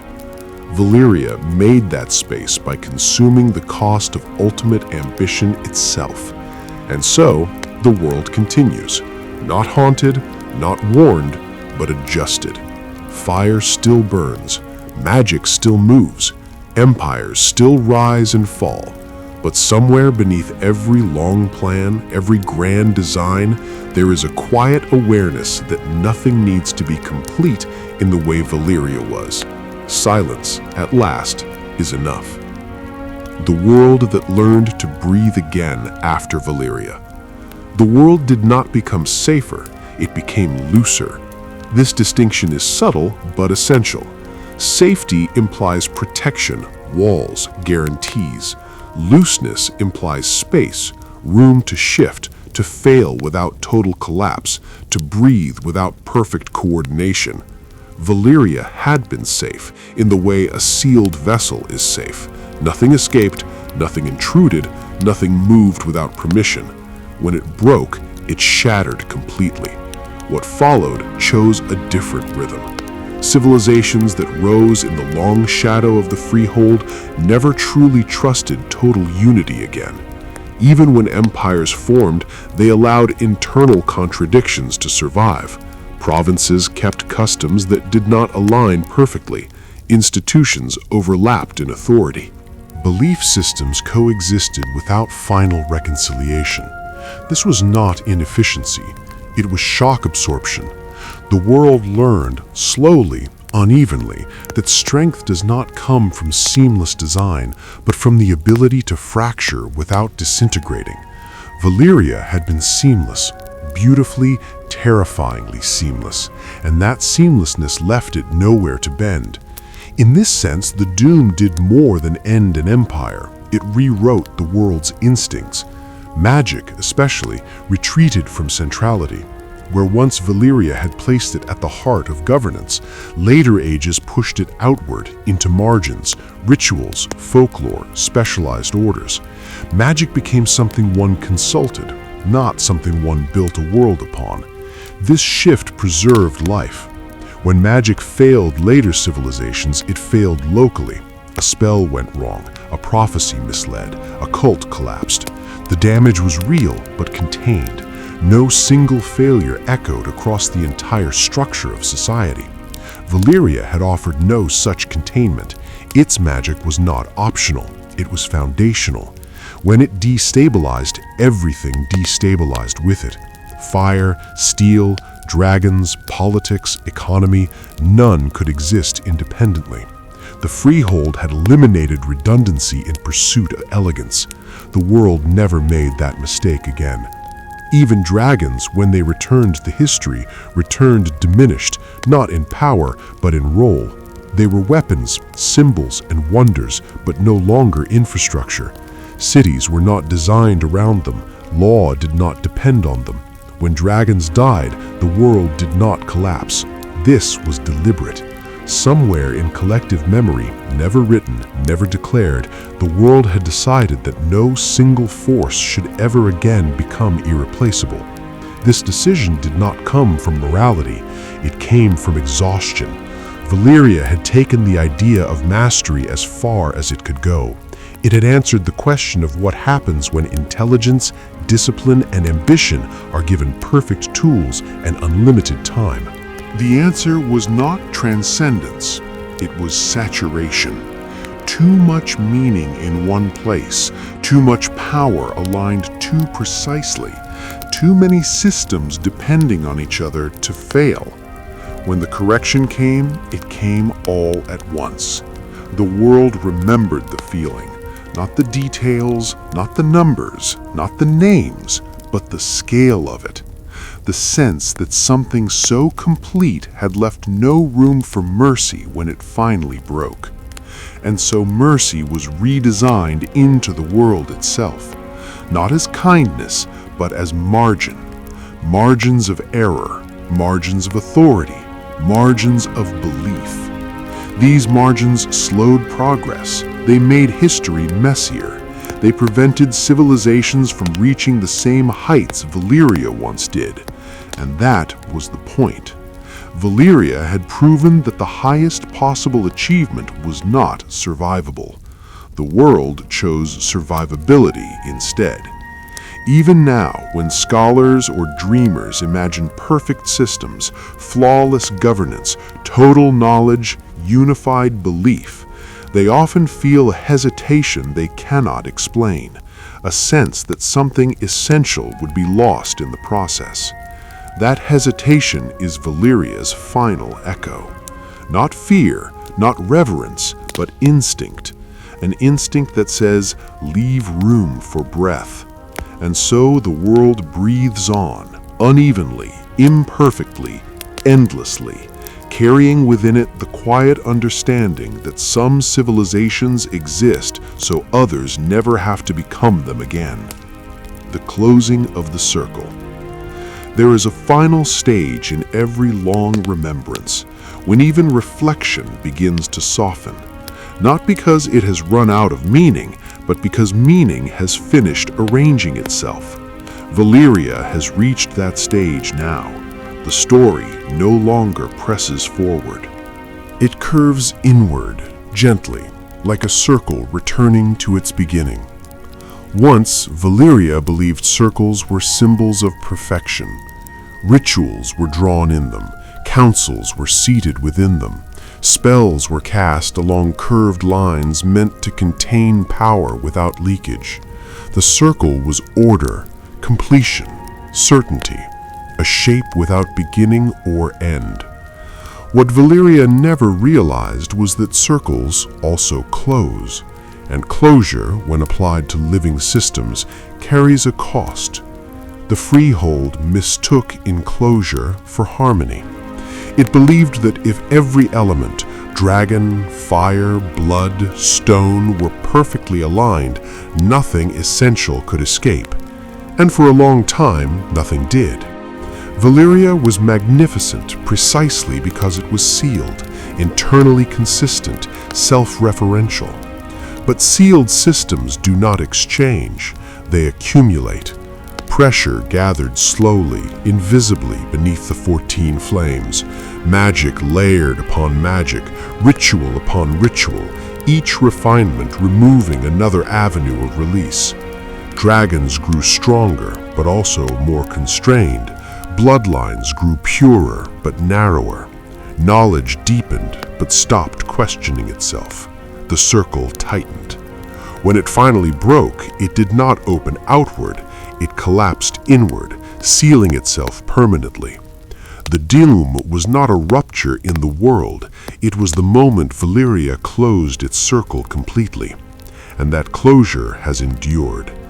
Today, Valyria exists as a finished loop in the fabric of history. Nothing enters it meaningfully, nothing leaves it intact. Its influence does not spread, yet its presence is felt everywhere ambition grows too concentrated, too elegant, too confident in its own completeness. This is why Valyria's memory feels different from legend. Legends inspire continuation, Valyria enforces conclusion. It does not invite retelling in the usual sense. Each return to its story feels less like discovery and more like recognition. An acknowledgement of something already known but rarely articulated. The world carries Valyria the way it carries gravity, unseen, unquestioned, shaping movement without demanding attention. Empires rise, but they rise fractured. Magic flourishes, but it stays plural. Knowledge expands, but it resists unification. None of this is traced explicitly to Valyria. No law forbids perfection, no scripture condemns unity. And yet, again and again, civilizations step back from the edge before reaching the same totality the freehold once achieved. They hesitate, they leave space, they allow contradiction to survive. This is the circle reopening, everywhere except where it first closed. And so Valyria rests, not as a warning etched in fire, but as a completed thought embedded in the world's instincts. It has nothing left to teach actively. Its lesson has already diffused into habit, into design, into the quiet discomfort people feel when systems become too clean. Valyria does not need to be remembered loudly. It is remembered structurally, in the gaps left deliberately unfilled, in the redundancies allowed to remain inefficient, in the refusal to build a world around a single answer. This is the final transformation of old Valyria, from empire to ruin, to memory to principle. And principles, once internalized, no longer require monuments. They persist invisibly. The quiet work of time. Time did not hurry Valyria into forgetting. It worked slowly, patiently, the way it always does when a story has settled into the bones of the world. Centuries passed, then more centuries, and still Valyria did not fade in the way other names faded. It did not become obscure, nor did it grow mythic beyond recognition. Instead, it remained oddly intact, blurred at the edges perhaps, but unmistakable in shape. This was time doing its quiet work. In most places, time erodes meaning. It smooths sharp events into anecdotes, compresses long struggles into dates, replaces complexity with symbol. Valyria resisted this erosion because it had already condensed itself. There was nothing left to simplify. Its rise, its mastery, its collapse, each part was already as distilled as it could be. And so time did not reduce Valyria, it distributed it. Valyria's influence seeped outward, not as memory, but as pattern. It became embedded in the assumptions people made without realizing they were assumptions at all. When engineers avoided single points of failure, when mages distrusted spells that promised permanence, when rulers hesitated before binding their legitimacy to one source of power. These were not lessons taught in schools, they were habits. Time excels at turning stories into habits. It takes what once demanded explanation and makes it instinctive. Valyria, over the long centuries, became instinct. A subtle resistance felt whenever systems grew too neat, too confident, too closed upon themselves. Even language shifted under this influence. Words associated with Valyria, freehold, dragonlord, pure blood, acquired a dual tone. They still carried prestige, but also unease. To be called a dragonlord was to be admired and feared, but also to be suspected of standing too close to forces that do not forgive miscalculation. To claim purity of lineage was to invite questions rather than loyalty. Time sharpened these contradictions rather than resolving them. Another of Valyria's legacies was the slow separation of awe from trust. Before the Doom, awe and trust often traveled together. That which inspired wonder was assumed to be worthy of obedience. Valyria broke that association. After it fell, the world learned that awe could coexist with danger, and that wonder did not imply wisdom. This recalibration mattered deeply. It allowed later cultures to admire dragons without surrendering their future to them, to study magic without structuring society around it, to revere ancient artifacts while keeping them at arm's length. Valyria had taught the world that beauty and danger are not opposites. They're often the same thing seen from different distances. Time reinforced this lesson gently, through repetition. Each failed attempt to reclaim Valyrian secrets ended similarly, with partial success and lasting consequence. A blade recovered that brought victory once, then disaster. A spell rediscovered that worked perfectly until it didn't. These stories did not spread widely, but they accumulated. Each one added weight to the collective reluctance. Time does not need proclamation. It persuades through accumulation. Slowly, the idea took hold that Valyria was not a puzzle waiting to be solved, but a process already concluded. To reopen it would not be discovery, but regression, an attempt to restart a cycle whose end was already known. This understanding altered how people imagined the future. Utopias grew rarer. Grand unifying visions softened. Progress was reimagined not as ascent toward a final state, but as movement within tolerable bounds. The future became something to navigate rather than to complete. Valyria, once obsessed with completion, thus shaped a world that learned to value continuation instead. Not endless growth, but ongoing adjustment. Time favored this approach. Civilizations built this way lasted longer, even if they never shone as brightly. Their failures were survivable, their collapses partial, their stories open-ended. Valyria's story, by contrast, remained closed, and in that closure, it provided a reference point time could return to again and again without wearing it down. This is why Valyria still feels present, not vivid, not active, but available, a stable landmark in the shifting terrain of history, a place where the world once tested the limits of mastery and found them absolute. Time respects such landmarks. It does not erase them, it orbits them. And so, quietly, without ceremony, Valyria continues to do its work, not as empire, not as ruin alone, but as a steady pressure against excess, reminding the world, without words, that some stories are strongest when they are allowed to remain finished. The gentle refusal of return. There is a particular kind of strength in a story that does not ask to be continued. Valyria reached that strength slowly, not through resistance, but through completion so thorough that return itself became unnecessary. This is why, across the centuries, no true movement ever formed to restore the freehold. No coalition of cities gathered with shared purpose. No age declared itself the heir of Valyria's destiny. There were imitators, admirers, scavengers, but never restorers.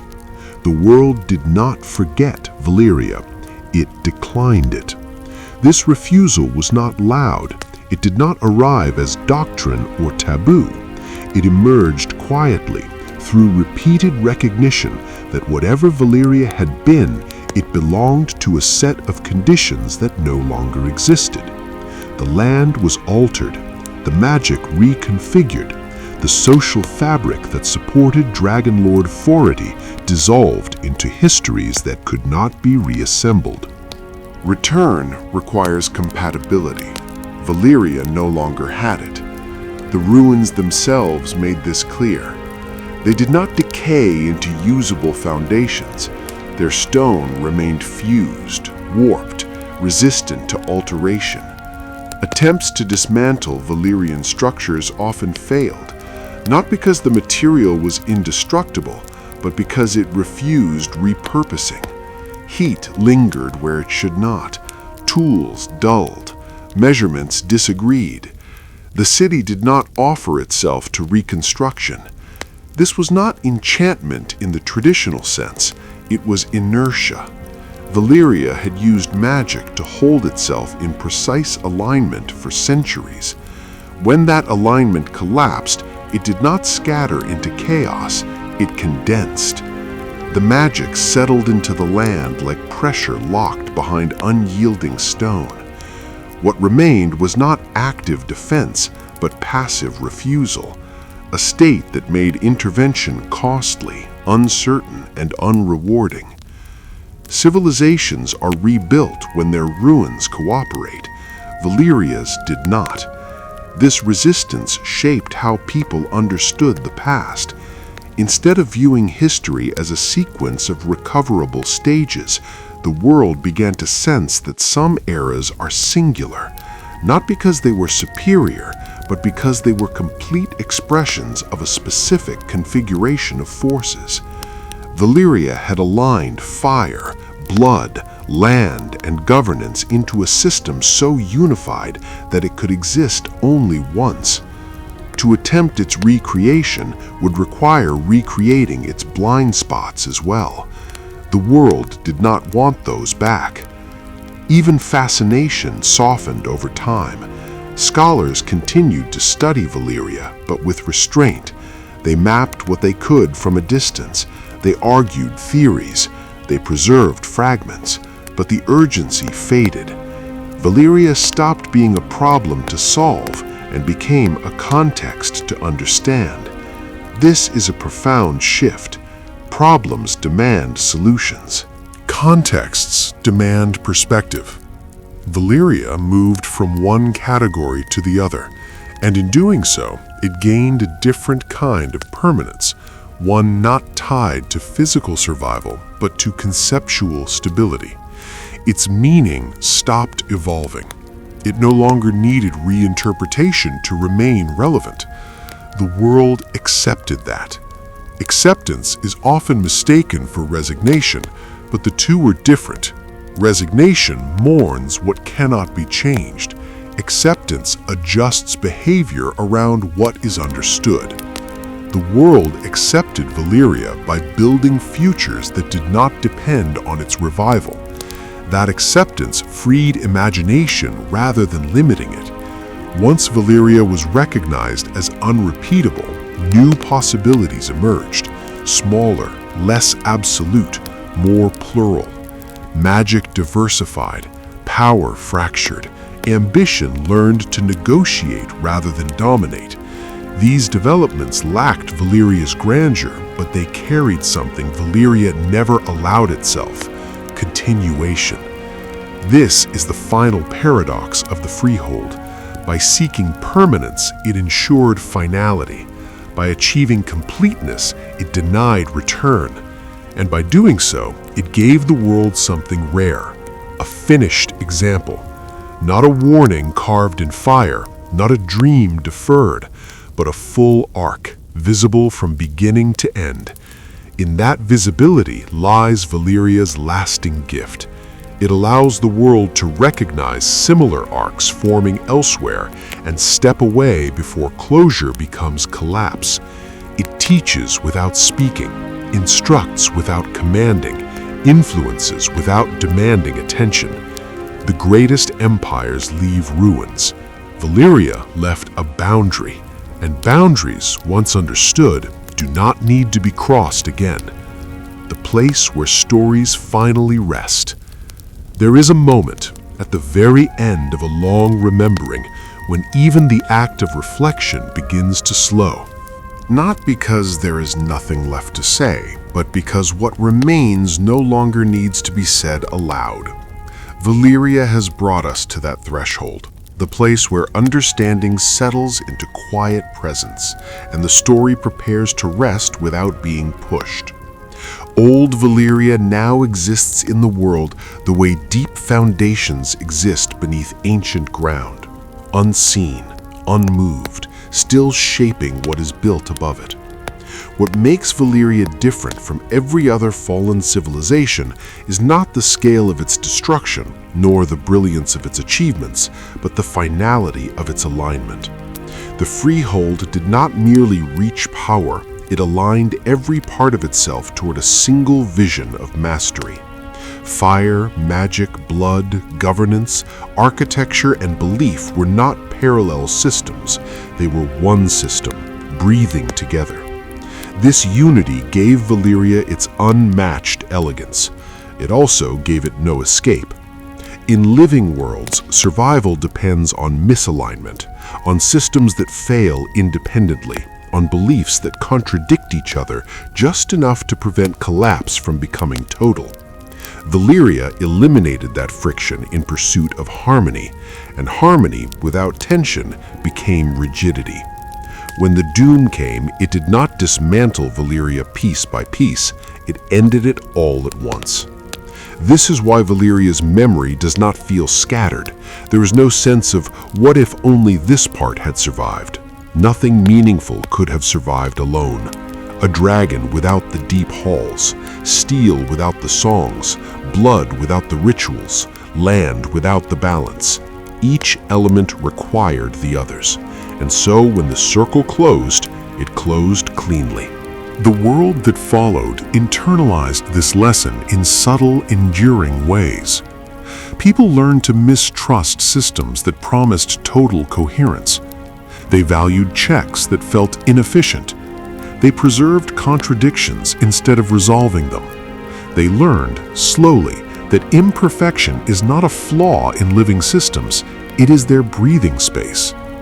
Valyria taught this not by instruction, but by example taken to its absolute end. Even now, when storytellers speak of Valyria, their voices soften, not out of fear and not out of reverence alone, but out of instinctive respect for something that is finished speaking. They sense that to dramatize Valyria too loudly would be to misunderstand it. Its power no longer lies in spectacle, it lies in restraint. In the way it refuses to be resurrected, in the way it declines reinterpretation, in the way it remains complete even in ruin. This completeness gives Valyria a strange kind of peace. Not peace born of forgiveness or redemption, but the peace of a system that has reached equilibrium at last. The fire sleeps because it has nothing left to correct.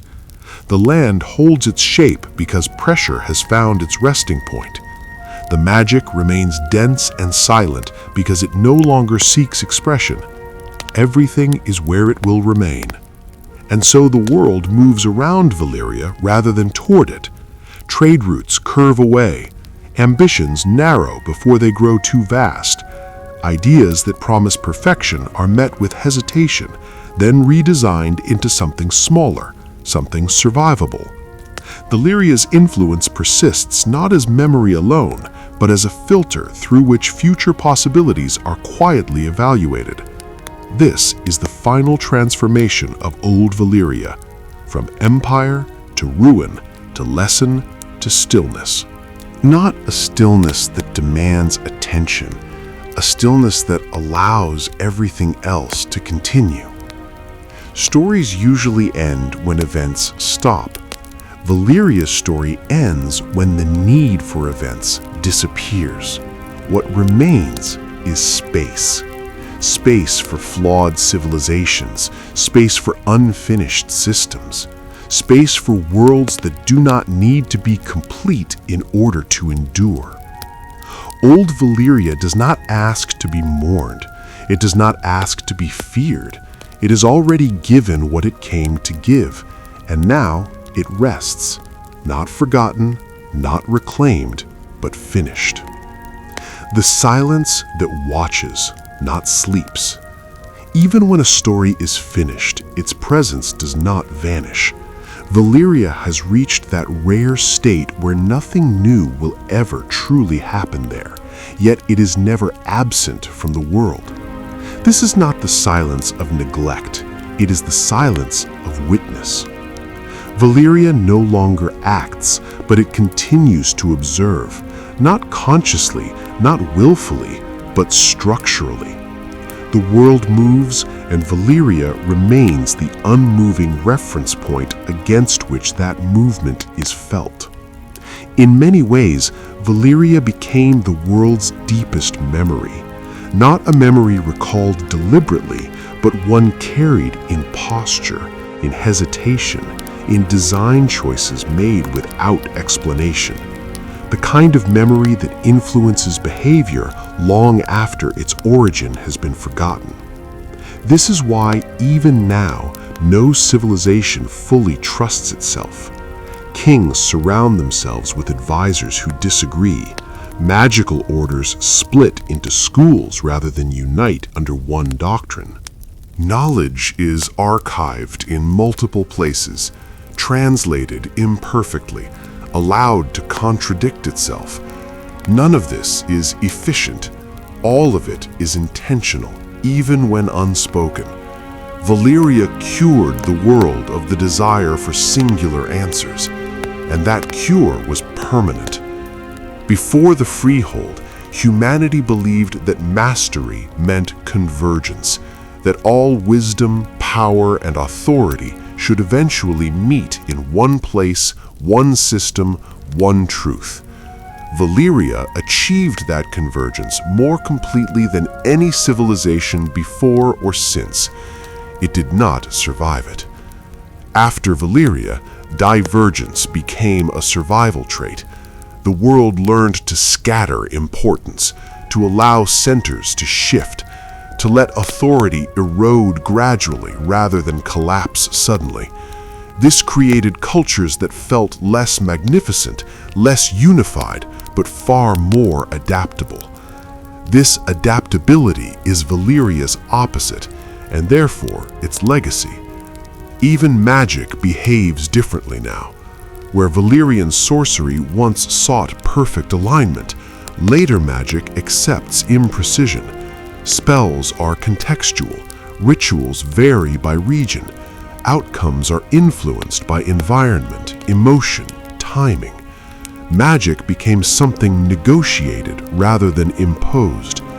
This change saved lives. When magic fails now, it fails locally. It burns one tower, not an empire. It corrupts one lineage, not the structure of the world. Valyria's mistake had been binding magic too tightly to everything else. Its correction taught the world to loosen those bindings everywhere else. And yet, Valyria itself remains bound. Not trapped, not imprisoned, bound in completion. The ruins do not decay meaningfully because decay would imply transformation. Valyria has already transformed as far as it can. Its stone remains fused, its heat remains contained, its magic remains dense and uninterested in participation. Even time struggles to alter it. Time can erode unfinished things. Valyria is not unfinished. This is why explorers who reach its edges often return changed, even if they bring nothing back. They report a sensation difficult to articulate, a feeling that nothing they do there matters, that intention dissolves on contact, that the land does not resist, but also does not acknowledge. For beings used to shaping the world, this is unsettling. Valyria does not oppose ambition, it ignores it. And indifference is more powerful than hostility. Hostility can be overcome, studied, adapted to. Indifference leaves no surface to push against. Valyria's final defense is not danger, but irrelevance. Whatever you seek there has already concluded its purpose. This is the final refinement of Valyrian power. Once, it dominated the world through presence. Now it dominates through absence of response. The world learned from this too. Later philosophies began to value non-action, to respect forces that do not announce themselves, to recognize that not every silence hides threat. Some silences indicate completion. Valyria became the archetype of that silence, a place where the story is not waiting to be continued, a place where nothing is being withheld, a place where the end has already occurred so completely that it has become stable.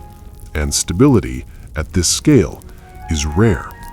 This is why Valyria no longer frightens the world in the way it once did.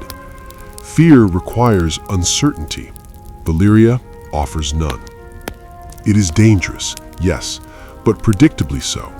Its danger is not active, it does not seek, it does not expand, it does not tempt. It simply remains what it has become. A closed chapter in the physical world, an open reference in the conceptual one. As long as civilizations continue to imagine perfection, Valyria will continue to exist, not as destination, but as comparison. A silent measure of how far is too far. A reminder embedded so deeply that it no longer feels like a reminder at all. This is how stories truly end. Not with disappearance, not with resolution alone, but with transformation into something the future cannot escape, even when it no longer looks back. When motion finally slows, there is a final threshold every long story approaches, though it rarely announces it. It is not the threshold of silence yet, not the end. It is the moment when motion itself begins to slow, not because it is forced to stop, but because it has reached a natural resting pace. Valyria has been moving toward this moment since the day it learned how to command fire. For most of its existence, Valyria was defined by acceleration. Knowledge accelerated, power accelerated, control accelerated. Each generation refined what the previous one had built, tightening systems, shortening response times, increasing efficiency. Dragons flew faster, steel cut deeper, rituals became more precise, decisions traveled from counsel to consequence with almost no resistance. This speed was intoxicating and dangerous. Speed reduces reflection, it rewards confidence, it makes correction feel unnecessary until it is impossible. Valyria mistook speed for inevitability, believing that because its systems responded quickly, they were also correct. They were not. After the doom, the world reacted by slowing itself down, sometimes consciously, often instinctively. Processes gained pauses, decisions gained delays, institutions gained friction. Debate replaced decree, redundancy replaced elegance. To many, this felt like decline, but it was adaptation. The world learned that speed amplifies mistakes just as efficiently as it amplifies success. Valyria had been too fast to notice when its assumptions stopped matching reality. The correction, when it arrived, had to compensate for centuries of unchecked momentum. Now Valyria stands as the place where that momentum ended abruptly. Not gently, but completely. This is why the ruins feel so still.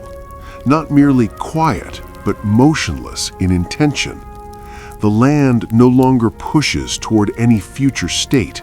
It does not seek balance, expansion, or correction. All of that has already occurred. Motion has resolved into position. This is unsettling to living minds. We are accustomed to places that are going somewhere, even if slowly. Forests grow, cities decay, rivers shift. Even ruins usually promise change. Valyria does not. Its stone remains fused, its heat remains contained, its magic remains dense and unexpressive. It is not dead, it is finished moving. And because it no longer moves, it becomes a reference frame. Everything else is perceived in relation to it. Progress feels faster elsewhere. Decay feels gentler. Collapse feels survivable by comparison. Valyria absorbed the cost of absolute motion so that the rest of history could afford moderation.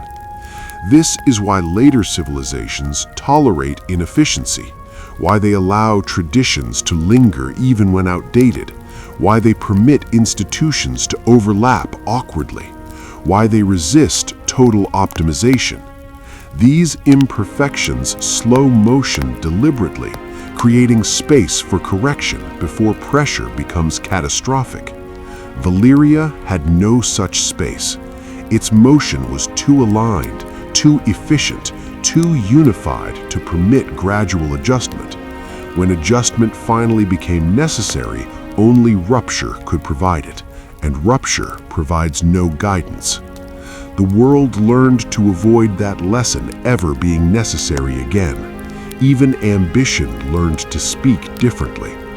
After Valyria, great plans were framed with contingencies, caveats, and escape paths. Grand designs were intentionally left incomplete so they could fail without destroying everything built upon them. Completion became suspect. This suspicion did not come from fear of power, but from respect for complexity. Valyria had simplified complexity into coherence.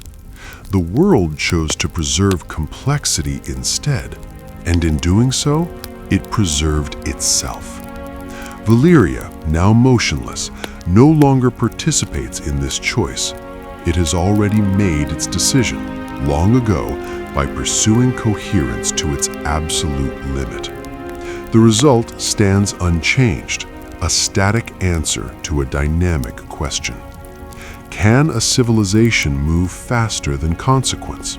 Valyria did, for a time, and then motion stopped.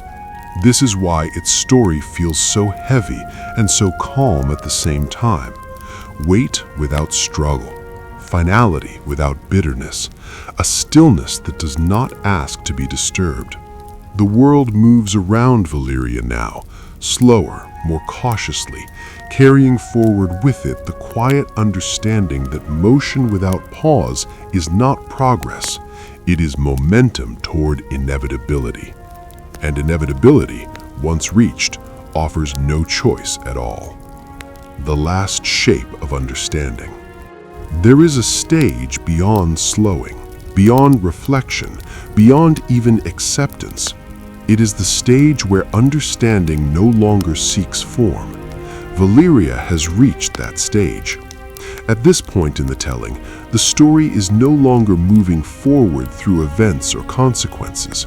It is moving inward, toward the shape that remains once everything active has finished unfolding.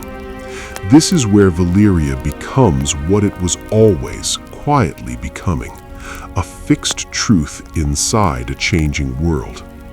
Long ago, Valyria believed truth was something to be engineered.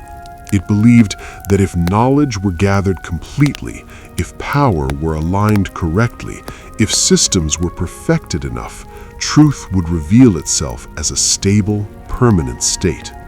Dragons would confirm it, fire would obey it, stone would hold it in place.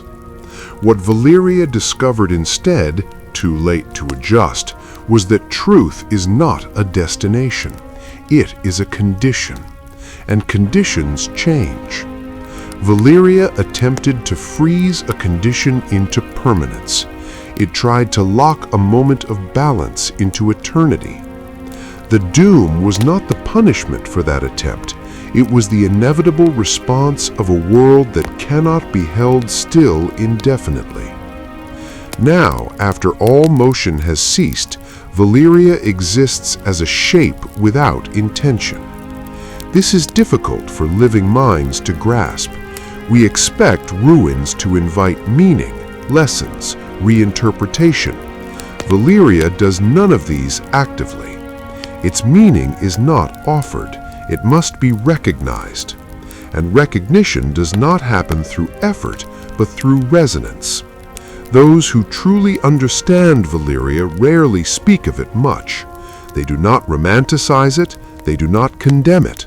They simply adjust how they build, how they plan, how they imagine the future. This adjustment is Valyria's final system. Not magic, not dragons, not steel, but constraint internalized. The world learned through Valyria that limits do not always announce themselves as walls. Sometimes they appear only after they have been crossed. Valyria crossed them fully, completely, without hesitation. In doing so, it mapped the boundary so precisely that no one else needs to repeat the journey. This is why Valyria feels so far away, even though its name is still known. Distance is not measured only in space or time, it is measured in relevance. Valyria's answers no longer apply to the present because the questions have changed. The world no longer asks how to achieve perfect mastery. It asks how to endure complexity without collapse. Valyria answered a different question and answered it definitively. The freehold asked, "What happens if everything works?" The world received the answer, "Everything ends at once." This is not despair, it is clarity. Clarity is often mistaken for coldness, but it is simply the absence of illusion. Valyria stripped illusion away by living it to completion.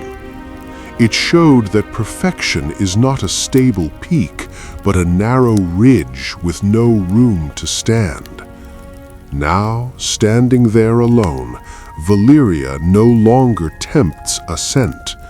It simply exists as evidence. Evidence that harmony enforced too tightly becomes silence. Evidence that control without release becomes pressure. Evidence that systems without humility collapse into stillness. And yet, there is no cruelty in this evidence. Valyria does not mock those who come after it. It does not punish curiosity. It does not forbid ambition. It merely refuses to participate in them. Its indifference is not hostile. It is final. This finality gives the world permission to be incomplete, to be inconsistent, to be unfinished, to be alive. The story now has almost finished arranging itself. Nothing more needs to be explained. Nothing more needs to be warned against. The meaning has already diffused into habit, into instinct, into design. Valyria has become what all stories hope to become eventually. Not endlessly retold, not constantly revised, but understood deeply enough to rest. The world after the answer. There is a rare kind of peace that follows a question once it has been answered completely. Not relief, not satisfaction, but a quieter state where the mind no longer circles the same uncertainty. Valyria gave the world that peace, not gently, not kindly, but thoroughly. It answered a question civilizations had been approaching for millennia, sometimes knowingly, often not. The question was never whether power could be achieved. It was whether power could remain stable once achieved. Valyria answered that question with absolute clarity. In the generations after the doom, people did not sit down and articulate this lesson. No council declared it, no philosopher carved it into doctrine. Instead, it entered the world the way gravity enters a falling body, not as an idea, but as a force that alters motion. Ambition learned to curve. Where once rulers sought total alignment, one law, one faith, one authority, later ages allowed fragmentation to remain. Borders overlapped, jurisdictions conflicted, traditions contradicted each other openly. This was not confusion, it was dispersion, and dispersion absorbed shock. Valyria had concentrated everything. The world diluted itself deliberately. Even architecture changed in subtle ways. Grand cities were built with districts that functioned independently. Infrastructure no longer relied on singular hubs. Roads forked redundantly. Supply lines overlapped inefficiently. These choices slowed growth, increased cost, and reduced elegance. They also prevented collapse. Valyria had been elegant beyond measure. Its roads led inward. Its authority flowed outward. Its magic unified what should never have been unified so completely. When the center failed, everything failed with it. No one wanted to build that way again. This reluctance reshaped culture as much as politics. Stories grew less final. Heroes became flawed, temporary, replaceable. Golden ages were framed as brief moments rather than destinies. Even prophecy softened, speaking in symbols instead of conclusions. The future, after Valyria, stopped being a destination. It became a process. This was perhaps the greatest shift of all.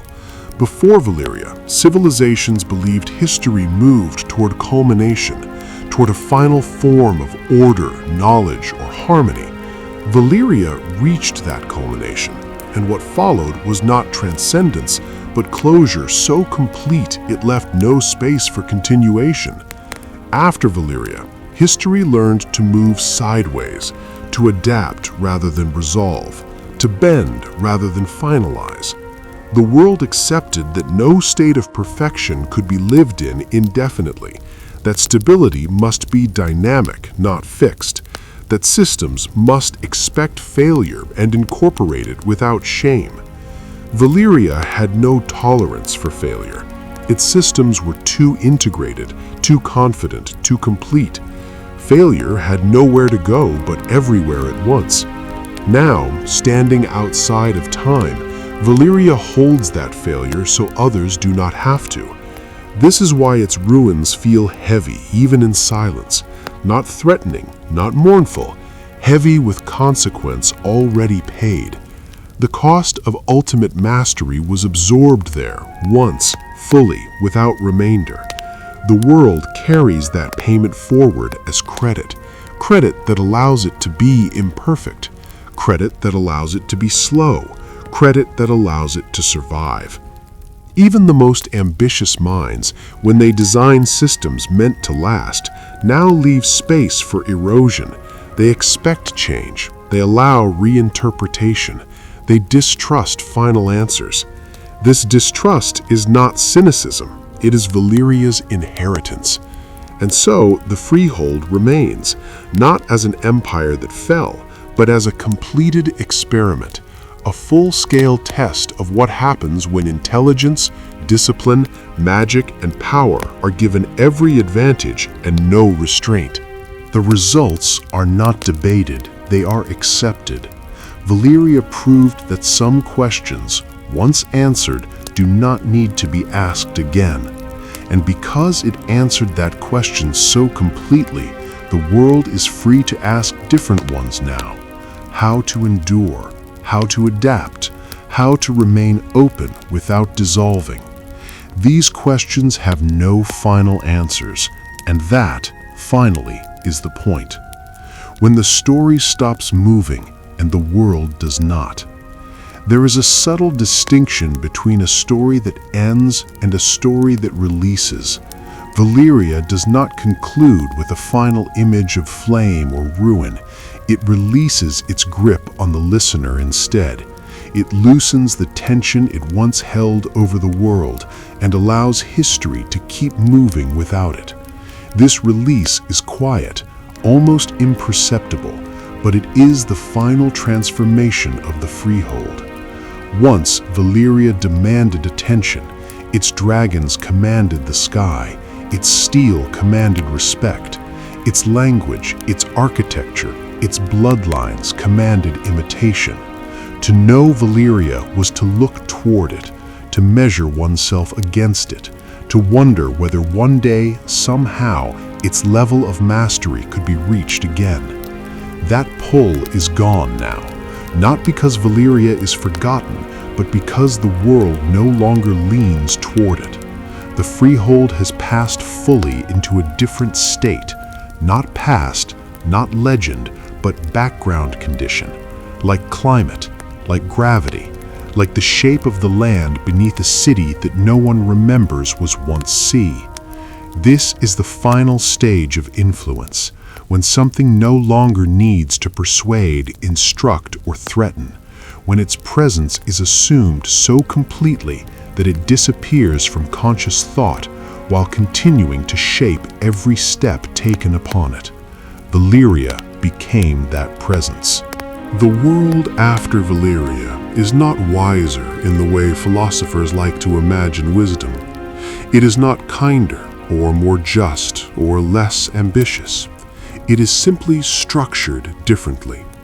It carries assumptions Valyria burned into it by existing fully and collapsing fully. One of those assumptions is this, that permanence is dangerous when mistaken for stability. Valyria was stable, perfectly so by its own standards, but its stability was static. It relied on alignment rather than adaptation. It resisted drift. It corrected deviation aggressively. Over time, this produced a civilization incapable of tolerating surprise. The world learned from that. Now, surprise is expected. Systems are designed to bend. Institutions anticipate erosion. Knowledge is allowed to be provisional. Even truth is framed as something approached asymptotically, never fully reached. This frustrates those who crave completion, but it keeps the world alive. Valyria showed what happens when completion is achieved too fully, when the answer arrives without room for doubt, when the story resolves itself so thoroughly that nothing remains to be told. The result is not transcendence, it is stillness, and stillness, while peaceful, is not a condition living worlds can inhabit. So the world chose motion, with all its messiness, contradictions, and inefficiencies, over the silent perfection Valyria reached. That choice was never declared. It emerged organically, the way behavior changes after pain has been fully processed. Valyria did not traumatize the world into fear, it educated it into caution. This is why Valyria no longer haunts. Haunting implies unfinished business. Valyria finished everything. There are no ghosts there, only residue. No curses, only consequences already absorbed. No prophecy waiting to be fulfilled, only a completed arc that resists reopening. The land does not ask to be understood. The story does not ask to be continued. It has already given its answer. And so, as the telling slows once more, what remains is not emptiness, but space, the kind that allows other stories to exist without being overshadowed. Valyria no longer competes for attention. It has stepped aside, making room for worlds that will never be as complete, as powerful, or as final. And that is precisely why those worlds will endure. Old Valyria does not fade, it simply stops moving, and in doing so, it grants motion back to everything else.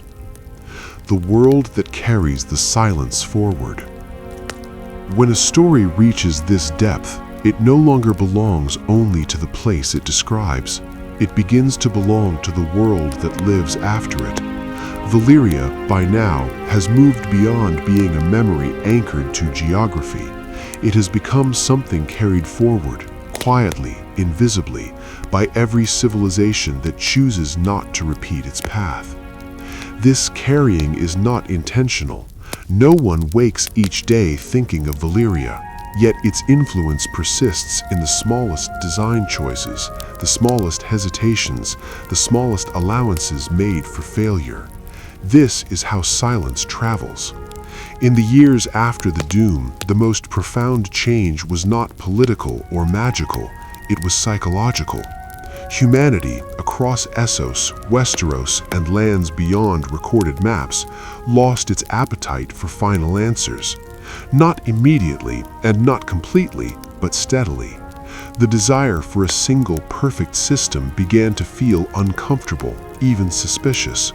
Valyria had been a civilization of answers.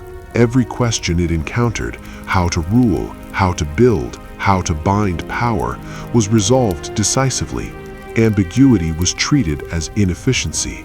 Doubt was considered weakness. Over time, this produced an empire that no longer asked whether it should do something, only whether it could. The Doom answered the question Valyria stopped asking, and the world listened. Afterward, uncertainty was no longer treated as an enemy. It became a companion. Systems were designed to coexist with doubt rather than eliminate it. Laws were written with exceptions. Traditions were allowed to contradict each other.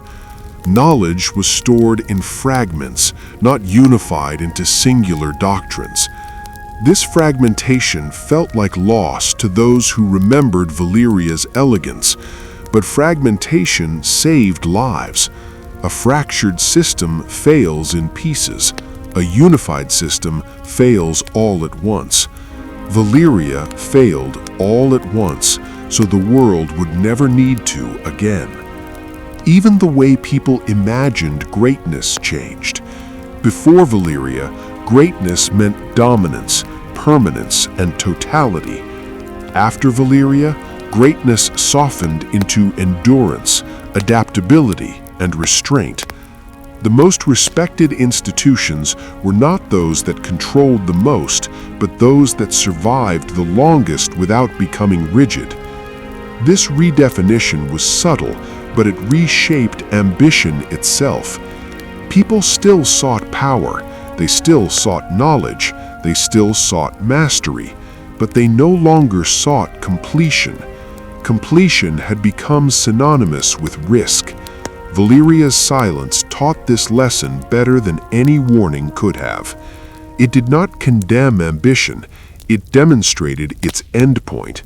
And because that endpoint was so absolute, so unarguable, it removed the temptation to argue with it.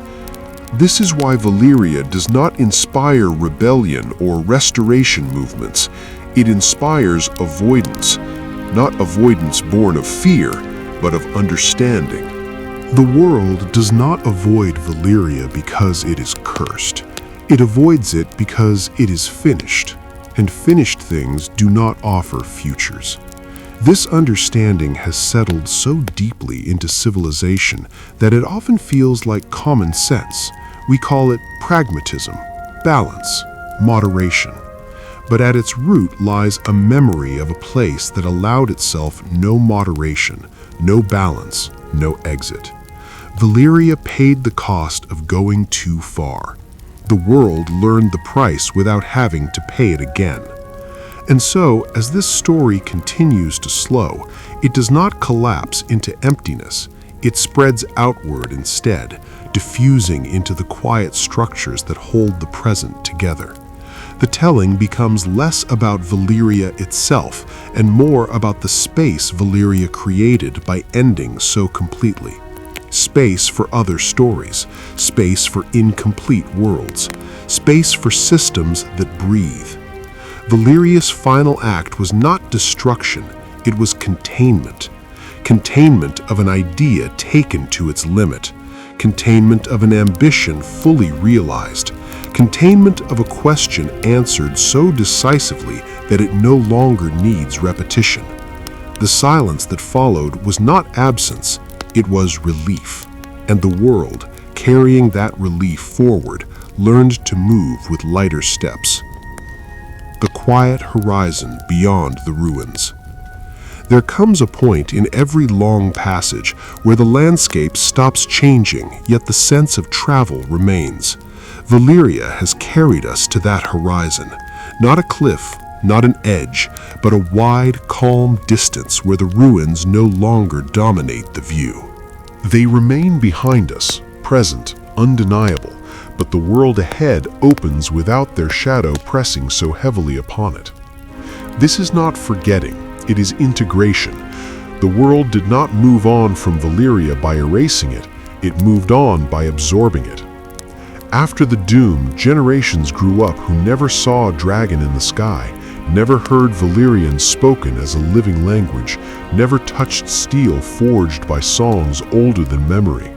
For them, Valyria was not a loss, it was a background fact, something that had already finished before their lives began. This distance mattered. Distance softened awe into perspective. Valyria ceased to feel like a fallen paradise and began to feel like a completed chapter. Important, yes, but no longer central.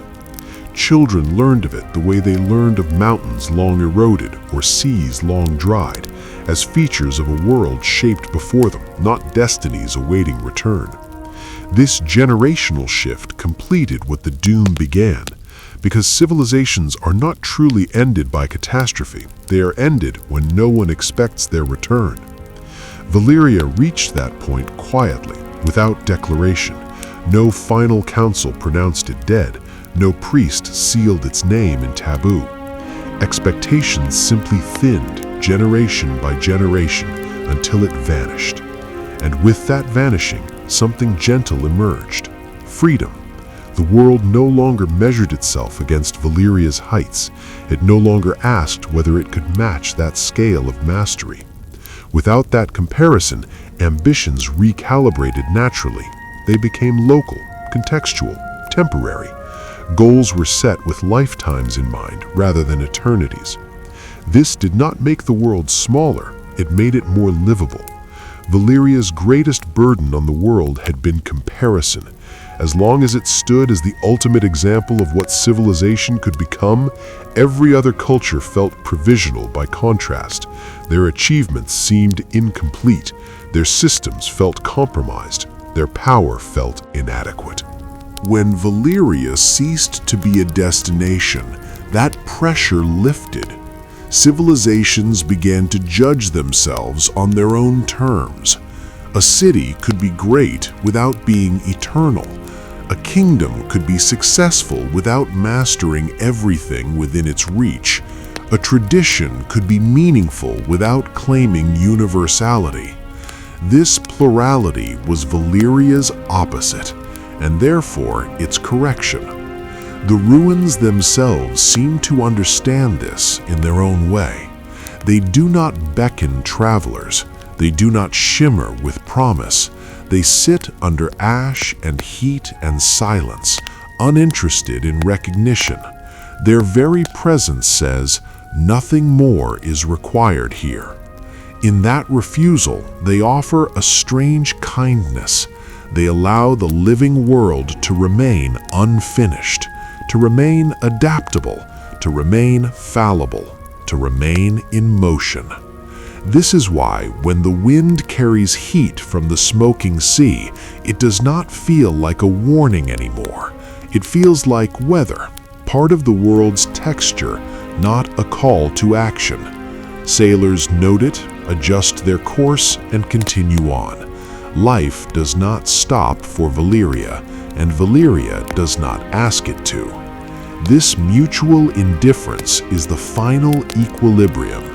Once, Valyria commanded attention through fire and fear. Now it commands nothing at all. And in commanding nothing, it exerts its greatest influence by allowing everything else to exist without reference to it. The horizon ahead is open, not because Valyria is gone, but because it no longer blocks the view, the calm that follows completion. At the very end of a long telling, something subtle happens. The story stops asking questions. Not because answers have been exhausted, but because curiosity itself has found a resting place. Valyria has carried us there, not by spectacle, not by revelation, but by exhausting the need to push further. This is the calm that follows completion, when understanding no longer seeks momentum. Valyria now exists in the world the way a deep scar exists in the body of history. It does not ache, it does not bleed, but it has permanently altered the way movement feels around it. Long after the doom, people stopped approaching Valyria with plans. They arrived with caution at first, then with curiosity, and finally with nothing more than acknowledgement. Sailors charted the smoking sea not to cross it, but to mark where it began. Scholars wrote of Valyria not to recover it, but to contextualize it. Context is the final form of memory. When something becomes context, it no longer competes with the present, it frames it. Valyria framed the world that followed by demonstrating what happens when ambition outruns humility, when systems become so internally consistent that they forget the world beyond themselves. This framing changed how power perceived itself. Power, after Valyria, learned to distrust its own certainty. It learned that coherence can become confinement, that unity taken too far erases resilience, that perfection, once achieved, leaves no room for life to adjust. Valyria had mistaken control for harmony. Harmony, the world learned, requires tension. The freehold had removed tension wherever it found it. It eliminated redundancy. It refined systems until they could no longer tolerate deviation. The result was not peace, but fragility disguised as order. After Valyria, tension was preserved deliberately. Political systems allowed dissent. Magical traditions allowed variance. Cultural identities overlapped instead of aligning perfectly. These frictions slowed progress, but they also prevented total collapse. They created a world less impressive at a glance, but far more survivable over time. Valyria's lesson was not moral, it was mechanical. Living systems must leak. They must contradict themselves. They must remain slightly inefficient, slightly uncertain, slightly unfinished. These flaws are not weaknesses, they are pressure valves. Valyria had sealed every valve. When pressure finally exceeded containment, nothing remained but stillness. And now, that stillness rests where it belongs, not looming, not threatening, simply present. The ruins do not glow with hidden promise. The fire beneath does not stir with intent. The magic does not whisper to be reclaimed. Everything there has settled into its final configuration, as stable as it will ever be. This stability is why Valyria no longer tempts the world. Temptation requires possibility. Valyria offers none. It is complete, and completeness is inert. The world, by contrast, remains incomplete and therefore alive. It shifts, adapts, fails locally, recovers unevenly. It never reaches the heights Valyria once held, but it also never risks paying the same price. This trade is accepted without ceremony. And so, at the end of this long narration, what remains is not an image of flame or ruin, but a feeling of balance restored. The story has finished moving because it no longer needs to carry meaning forward. That meaning has already been absorbed. Valyria does not demand remembrance. It has already done its work. And the world continues, not haunted, not warned, but freed from the need to reach that same finality again. The story that no longer needs a voice. At this point, the story has changed its nature. It is no longer something being told, it is something being held. Valyria has passed beyond narration into a quieter state, where words serve less to explain and more to slow the listener into stillness. This is not an ending yet. It is the long exhale before an ending becomes possible. Once, Valyria spoke loudly through fire. Volcanoes answered ritual, dragons answered command, stone answered design. The freehold believed the world was something that responded best when spoken to with enough force, enough precision, enough authority. And for a time, the world seemed to agree.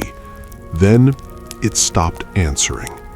What remains now is not silence as absence, but silence as completion, the kind that follows a question so fully answered that repeating it would add nothing. Valyria is no longer part of an ongoing conversation. It has become the sentence that ended one. This is why when people speak of Valyria now, their language instinctively shifts. They do not say what it might have become. They do not ask what could still be found. They say what it was, and stop there. This stopping is important. It marks the moment when imagination releases control, when the mind accepts that some stories are not open systems, that some arcs do not branch endlessly, but resolve into a shape that resists extension. Valyria is such a shape. The world learned through Valyria that not every legacy must be active. Some legacies function best when they are inert, unchanging reference points rather than engines of influence. Valyria became that reference by exhausting its own momentum completely. This exhaustion was total. There is no Valyria waiting to be reinterpreted in another age, no ideological version waiting to be reassembled with better intentions. No technological Valyria hidden in fragments of steel or spell. Those who try to extract it always fail in the same way. They return with pieces that refuse to integrate, a blade that cannot be replicated, a ritual that cannot be stabilized, a text that loses coherence outside its original context. Valyria's parts do not cooperate anymore because they were never meant to exist apart from the whole. Once the whole closed, the parts became meaningless in isolation. This is the final refusal of the freehold. Not a refusal of access, but a refusal of continuation. And the world, over time, learned to respect that refusal. Respect here does not mean reverence. It means alignment. It means no longer pushing against something that has made its boundaries clear. Valyria's boundary is not marked by walls or flames, but by irrelevance to the future. The future does not pass through Valyria, it passes around it. And in passing around it, the future carries forward a quieter ambition, one that does not seek to answer every question definitively, one that leaves room for revision, failure, contradiction, and rest. Valyria had no room for rest. Everything in the freehold existed in service of mastery. Even beauty was instrumental. Even ritual was functional. Even myth was engineered to reinforce order. There was no space for things to simply exist without purpose. Now, paradoxically, Valyria exists without purpose at all. And that is its final transformation. A civilization that once demanded meaning from everything has become a place where meaning no longer demands expression. The land does not explain itself. The ruins do not justify their existence. They simply remain. This remaining is not stubbornness. It is peace. Peace earned through completion, not compromise. And so the story slows further, not because it is being withheld, but because nothing is left unresolved. The tension that carried us forward has dissolved naturally. The narrative no longer needs to build, warn, or reveal. It only needs to rest. Where the fire finally rests. At the very end, there is no image that demands to be remembered, no last eruption, no final cry of dragons, no stone collapsing into the sea. Old Valyria does not end with spectacle, it ends with rest. The fire beneath the smoking sea no longer strains upward. It does not dream of conquest or renewal. It has settled into its deepest lair, where heat becomes foundation rather than force.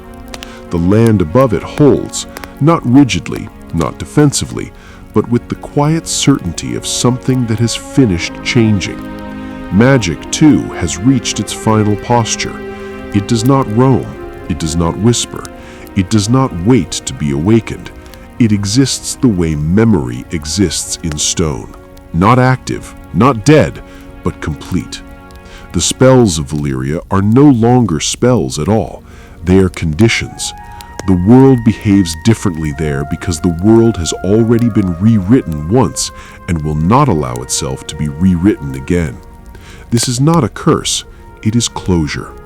The dragons whose shadows once defined the freehold's dominion have long since vanished from that sky. Not in flight, not in rebellion, but in quiet separation. Their purpose ended when the system that required them ended. They did not mourn Valyria. They simply outlived it, then passed on, leaving no need to return. Even blood remembers this. Valyrian lineage still exists in fragments, diluted and scattered, but it no longer pulls toward reunion. It does not ache for the old center.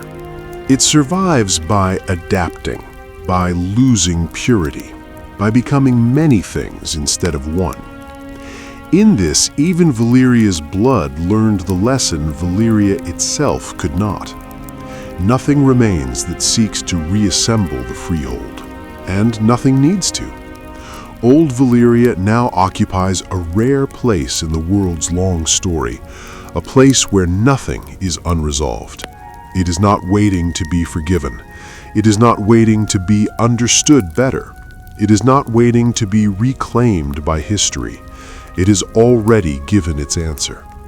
The world once asked whether mastery could be perfected without consequence. Valyria answered fully and paid the cost in its entirety. Because that cost was paid once, it did not need to be paid again.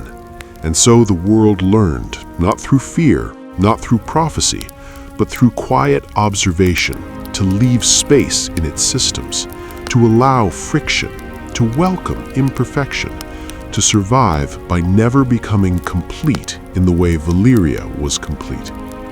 This is Valyria's final gift. Not dragons, not steel, not empire, but room to breathe. As time continues, uneven, unfinished, alive, the ruins remain where they are. Heat drifts, ash settles, stone holds. Nothing calls out from the smoking sea. Nothing invites return. And in that absence of invitation, there is peace. The kind of peace that does not belong to endings alone, but to stories that have said everything they needed to say. Old Valyria does not fade. It simply stops asking to be remembered. And the world, at last, lets it rest.